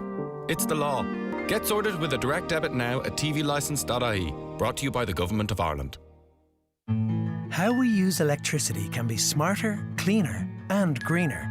At Electric Ireland, we can help guide you there. Our Net Zero Hub has all you need to know about smart meter plans, home EV chargers, solar panels, heat pumps and much more. Making your usage clearer, your trips greener, your home cozier and your world brighter. Find our net zero hub at electricireland.ie. Keep your car running like new at Shane Connolly Cars Donegal Town. We service all vehicles, including hybrids and plug-in hybrids, using quality products and the latest diagnostics. Finishing every service with a free car wash. Relax in our waiting room with Wi-Fi, tea and coffee. And ask about our cover car options. Book your service today at Shane Connolly Cars on 9175783. Rightio. Just back to that X thing about the use of the VPN. X has implemented features that detect and flag VPN usage, by the way, so I was aware that they had something of a little bit of a workaround. Saoirse McElcher is a qualified nutritionist and founder of Saoirse's Healthy Living. Good morning to you. Morning, Greg. How are you getting on? Nice to see you again. Yeah, nice to see you. I'm doing good. Good stuff. Lots of us now really get our life advice from TikTok, whether we like it or not, right? Some of it's really practical and useful, little DIY tips and all that kind of stuff, right? Other areas, in terms of physical and mental health, it can be really quite disruptive. It's different maybe if you've got a little bit of life experience and you can see the woods from the trees, but lots of people are using it. They're born into it, right? So they just take it as an absolute fact. And we're talking in the context of a recent Irish study which analysed TikTok nutritional advice, and it found that only 2.1% of the nutritional content on the social media site aligned with established public health guidelines. 2.1%, is that a misprint? It sounds about right, to be honest, because if I'm honest with you, I don't get any of my nutrition or health stuff from TikTok anymore. I used to watch the videos, and then obviously the more you watch them, the more they put them videos forward. And I would be like, no way are people doing this. And then you see that it has become a trend. So, I mean, there definitely is proper, like, qualified experts on these platforms. But that's not giving advice. interesting. That's the It's problem, not, you you know see. what, that's not what people want, and that's them videos don't go viral. Those videos, it's the videos that are asking people to do crazy things that go viral. So This is not to do with nutrition, but, Shannon comes into studio on a Friday and talks about this viral way to create kebab meat, right? And it's only when everyone you know has seen that video that you realise how information is spread on that social media platform. People of all different ages, generations. It's remarkable. So if something that's quite frivolous like pretending kebab meat, everyone sees it, it's going to be the same with the other stuff, isn't it? Have you any examples from your experience as a nutritionist of poor nutritional advice that you've seen or we have seen on TikTok? a lot of the stuff like about detoxing, I hate that word. Like detoxing these juices and smoothies and powders, like your body detoxes itself, your liver and your kidneys. These things, these supplements that people are selling on social media are more or less laxatives. So you probably will lose weight, but it's because, you're taking a laxative and it can be quite dangerous. So those detoxing, and there was a chlorophyll trend there for a while back. Some of them are crazy. Like there's That one was now. actually that was to say that it cured cancer, wasn't it? Yeah, like it comes up with I all hope these. that's not chlorophyll. You've just had a sip of it. No, It's okay. it's vodka. No, it's not. It's Now too that's the early for type of that. content. That's the type of content will go Yeah. viral, Saoirse. Sorry, you were saying.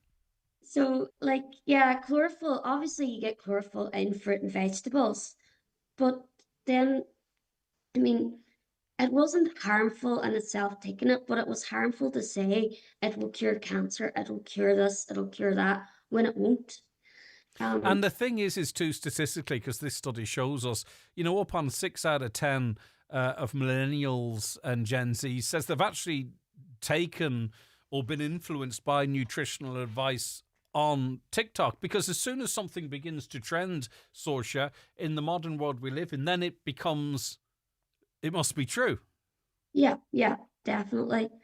And I mean, it can be very, when you have like symptoms, say IBS symptoms, and then you get shown a video that says if you take this powder or this tablet or do this diet, all your symptoms are going to disappear. I mean, as somebody who suffers from gastro issues, like that's something you really want to work.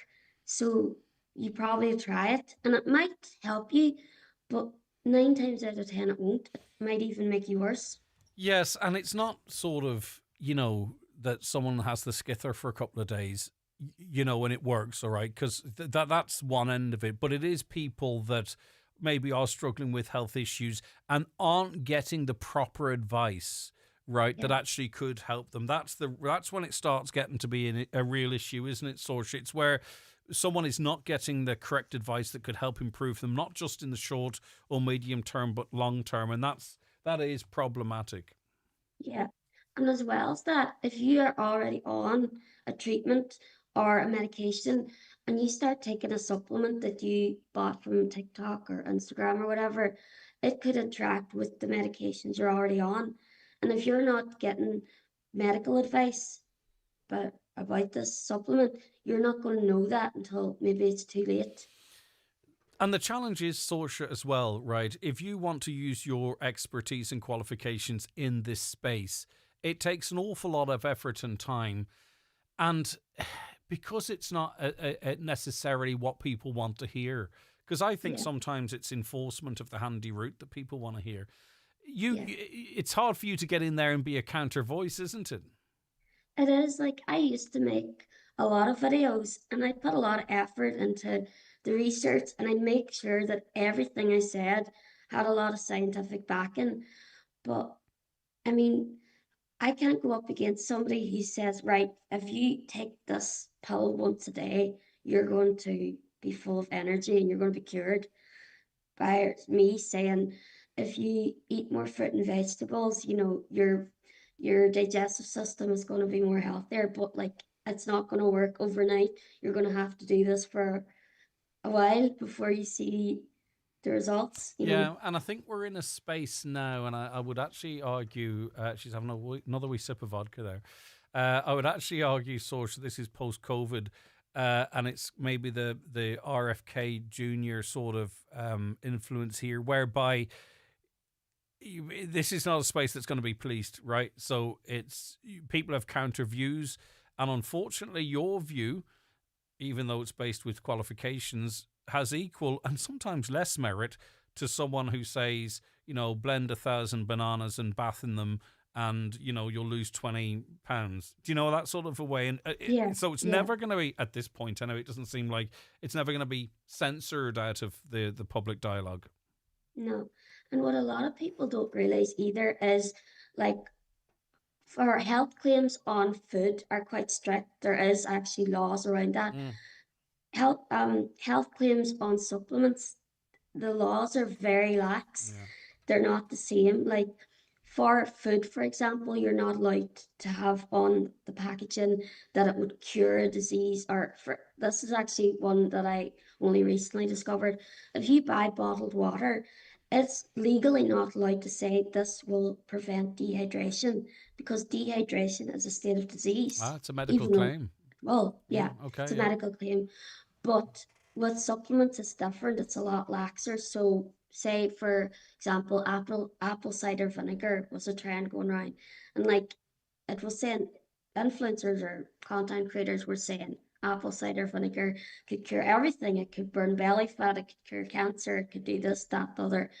Because there's like influencers, they could say that, but legally, apple cider vinegar can't put on its packaging that it could do any of those things. And of course, then money starts to play a factor because, influencing is a very lucrative business, I'm told. Yeah. I'd love to get into it. And I wouldn't say apple cider vinegar cures anything, but anyway. Yeah. Saoirse's Healthy Living, is it a website? Do you work mostly out of social media, just in case anyone wants to check out your work? I'm on social media, but I mostly just announce things on there now.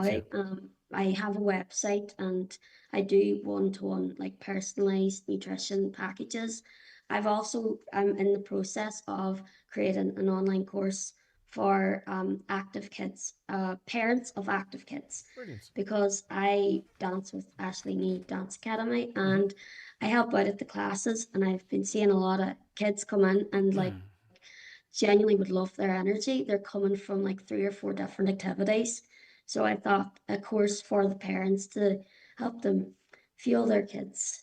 Yeah, So that's I in need that pipeline. one. Our 4-year-old, his diet is so narrow. It's very difficult to get him to eat anything. Yeah. He eats, but he doesn't eat what I want him to eat, what we want him to eat. You know? Yeah. There's a bit in that about fussy eating as well. So I've kind of tried to pack as much into it as I can. Yeah, fussy eating. It's not the word I use under my breath. Fussy little what?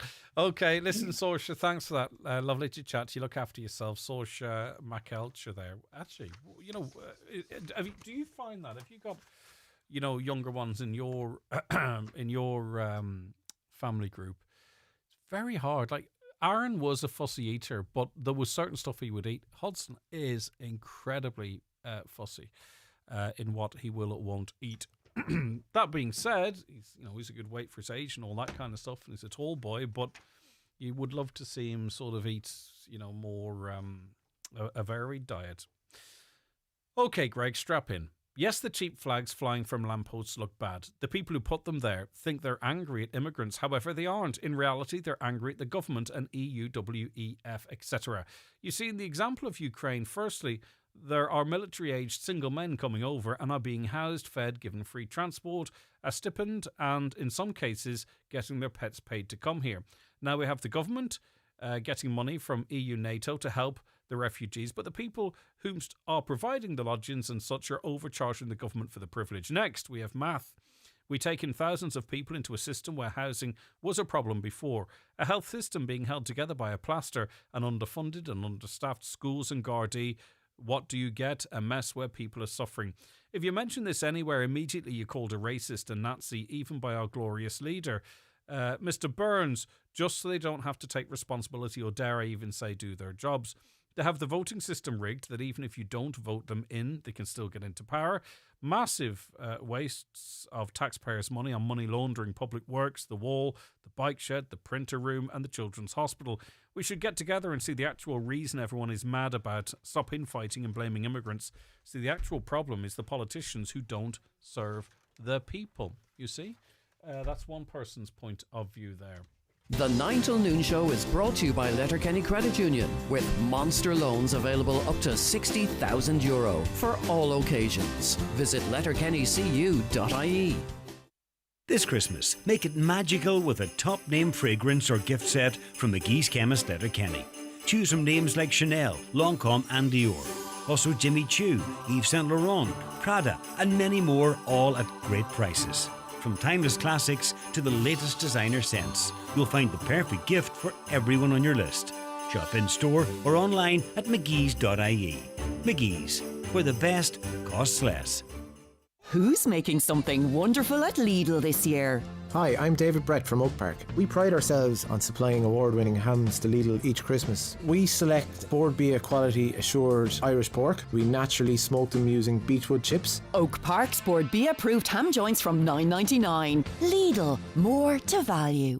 The Three Amigos, Jimmy Buckley, Robert Mazzell and Patrick Feeney are back on tour. This award-winning show is full of laughter, music and song. See The Three Amigos live.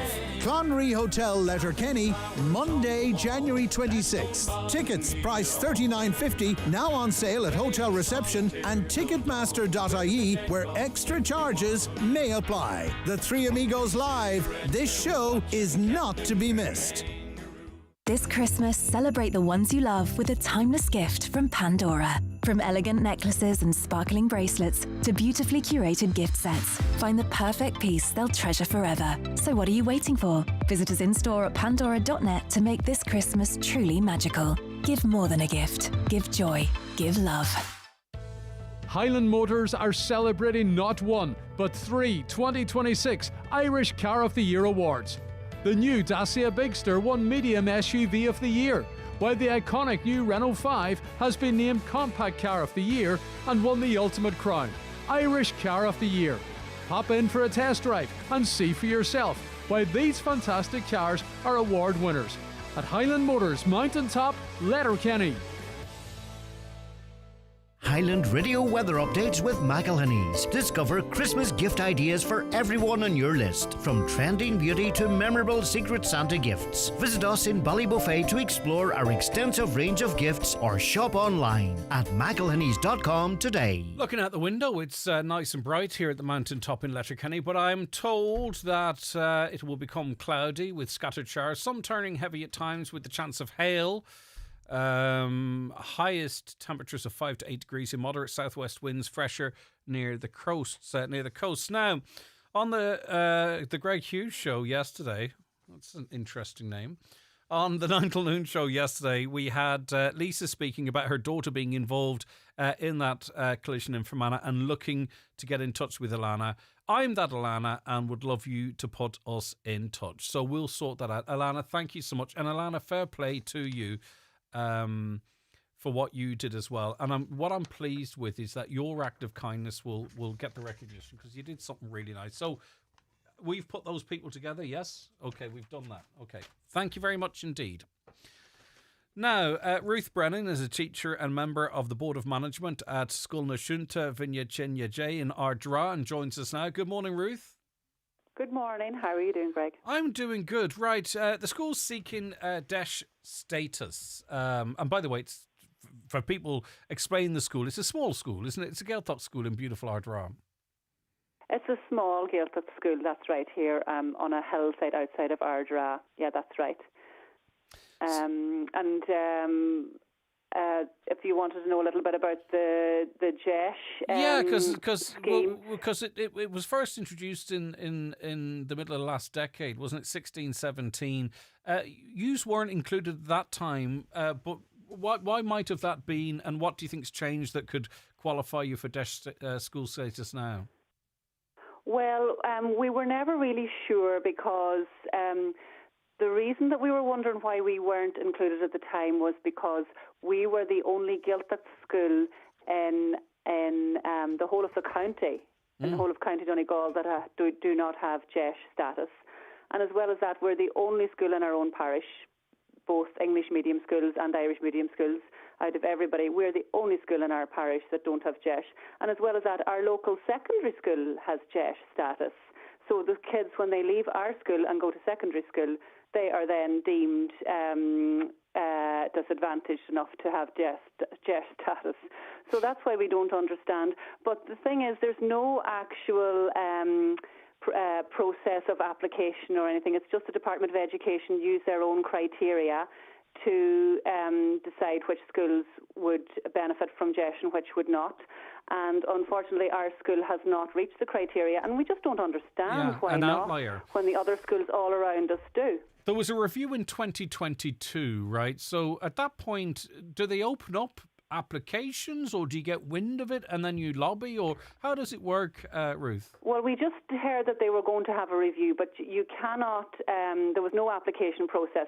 But what we did at the time, our principal at the time was Anne McBride, and she launched a campaign along with the parents and staff, and everybody was very involved in it. There were meetings, we contacted media and our public representatives, and of course we contacted the Department of Education and Youth as well at the time. And we know that they were using the HP Deprivation Index, and we know that they're using the school enrolment data and maybe the 2016 census, and those were the criteria that they were using. But we don't understand why we didn't reach the criteria when the schools around us did not. And of course, we don't get any feedback on that from the department. You can understand that, with GDPR and everything. We weren't going to get that. But that kind of leaves you hamstrung because, you want to be able to say, well, what we could do this or that, but if you have no feedback, how in God's name might you? What would be the advantage of JESH status for your school? Firstly, of course, it's equality, right, for all the schools that are around you, but it's a relatively small school with less support than others, which creates its own challenges. But talk to me more about those challenges. Yes. So if if we had GESH status, we would have more financial support within our school. Our parents have to pay for every little thing, and every trip that we take the kids on, and, all of the educational opportunities that you want to provide. And that's what GESH is for. It's about delivering equality of opportunity to every child in the country, no matter what background they come from. But yet our parents have to pay for all of that themselves. There's no help, and our parents are constantly fundraising to try and provide these opportunities for schools, as well as those. There would be extra support for kids who have additional needs. We have quite a high incidence in the area of children with additional needs, and there would be also access to literacy programs and numeracy programs and things like that, which we are missing out on, unfortunately. Yeah, and that goodwill can't be relied on forever either. I mean, obviously you've got a very passionate and active, parents group there, but you can't. There comes a point too where you can't keep going back to that well either when there are alternatives. Yeah, those pockets are the same pockets we dip into all the time, and it's not very fair, And we also feel, you see, that because we're a Gaeltacht school, that we should have more support. Our school also is not entitled to a bus. So we feel we're very much out in limbo here, out on a limb, and that we are missing out. And the school, because it's a Gaeltacht school, and as you say, we're working very hard to keep Irish alive and well, and we do a lot of work with that. We do a lot of competitions, and we keep the storytelling and the heritage of Ardra, the heritage town, as you know, and we help a lot with keeping that heritage as well as the language alive. And because there's another school in the area as well that's a Gaeltacht, and between us, we are trying to ensure that Ardra's Gaeltacht status recognition continues in the town, because that helps with grants, it helps with employment. We know Ardra is suffering at the minute. Many businesses have had to close. For example, even the Beehive, most recently, Pat McGill there in the Beehive was a great advocate of Irish music, culture and whatnot, and so he was a great friend to the school, and yet his pub has had to close recently as well. So we know Ardra is suffering, and if we could help in any way, we would. And so it's very frustrating when we feel we're not getting the supports that we should. Yeah, but you're getting local support, right? So Costa Gaeltacht, you had a meeting with them recently. The local Senator Manus Boyle is plugging away there. But still here we are. And what is very frustrating, right? You're trying to figure this out with a blindfold on, because why us? What's different about us? What aren't we doing? What are we doing? It's very frustrating. It's very frustrating. We know there's going to be another review coming up soon, but we don't know if anything's going to change, So in the meantime, we've taken matters into our own hands, because our school was suffering badly. Our numbers were going down, and we felt that if this little Gaeltacht school closed, it was going to be, because it's a Gaeltacht school even, we thought it was going to be a huge blow. So we have started a Ninra, that's an Irish-speaking preschool here in the school. And so that has helped to bring new parents into the school. It provides after-school care as well. And so our numbers are starting to increase again a little bit, because really, as you say, we're blindfolded with our campaign for trying to get our GESH status, and so we've gone down other avenues and tried to be proactive in other areas in order to help our school and to help the culture in the area. Pardon my ignorance, Ruth, but are the demographics or the financial position of parents, that's not on the table, is it? That's not considered? Well, we don't know really what is.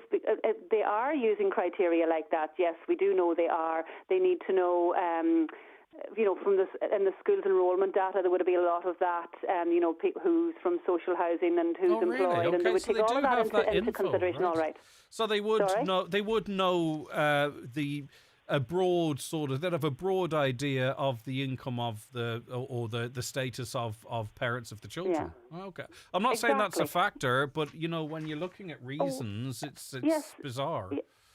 That would be a factor, but the point that we think is that our parents are exactly the same as the parents in the other schools. Yes. This is the small little parish of Ardra has 7 schools. They're all little small schools. This is a 2-teacher school. Most of them are 2, 3-teacher schools, and the parents come from the same socioeconomic background as our own parents, so there's no difference there. We're all in the one We have to area. make our inquiries as well, because it doesn't make any sense, and just to try and get some clarity around it, even the criteria. This is public money, right? I don't think it actually can be a secret. I think there's an obligation for us to have some idea of what's going on here. So we'll pursue that, Ruth, and whatever we get, we'll pass on to you. So that all kids are treated equally. That's all we want, isn't it? And that your efforts That's are treated. All we want. Exactly. Right. Okay. Listen, good stuff. Well done, Ruth. Thank you very much indeed. That's Ruth Brennan, teacher and member of the Board of Management at Scoil na Siúnta Vina Chinya J in Ardara. I didn't realise that they would have considered the financial income of the families, but I suppose maybe it doesn't make sense. Right, okay, so our Tuesday winner, so to speak, going into a draw on Friday for our Secret Santa €500 competition is the nominee is my daughter, Lauren Ryan. Now, she has juvenile arthritis since birth and has permanent damage to her wrist and ankle, making mobility difficult. She has trouble writing and is in Leaving Cert this year, and despite the pain she's in, she's an upbeat, bubbly person who always thinks of others and makes sure everyone is included. I think she's wonderful and only wish I was half as strong as she is. Well, it's probably down to you. I'm not sure if that's coming in from Mum or Dad, but you are today's draw winner. And you and Lauren go into the draw on Friday, and one of you will be selected to win a €250 one-for-all voucher for the nominee, and also a €250 one-for-all voucher for the person that's nominated. So anyway, today's about celebrating your wonderful daughter, and hopefully she has the equal chance will go on and potentially win on Friday. Personally, says a listener, I advocate for an all-ages social media ban. The thing has become an absolute plague over the years. Everyone 50 plus just seems to believe everything they read online. That's why you get texts about kids identifying as cats. Funny that the generation who said, don't believe everything you see on TV is so comically gullible. Are we importing Brazilian beef and packaging it as Irish beef? Not that I'm aware of, but someone talked about it being stored in an abattoir and then being able to be repacked. But that's the kind of information that I want to get absolute clarity on, because I don't want to be spreading bad information either. Right, okay, that's Tuesday's show in the bag. Thanks very much for listening or watching. If you're listening to the podcast, great to have you on board. Thank you so much indeed. And that is where we leave it. We'll be back with you tomorrow morning at 9 a.m. If you happen to be listening to the podcast or the overnight repeat, feel free to email your comments to comments@highlandradio.com. We'll pick them up and carry them into the next live show. Tomorrow's an interesting show. Some big news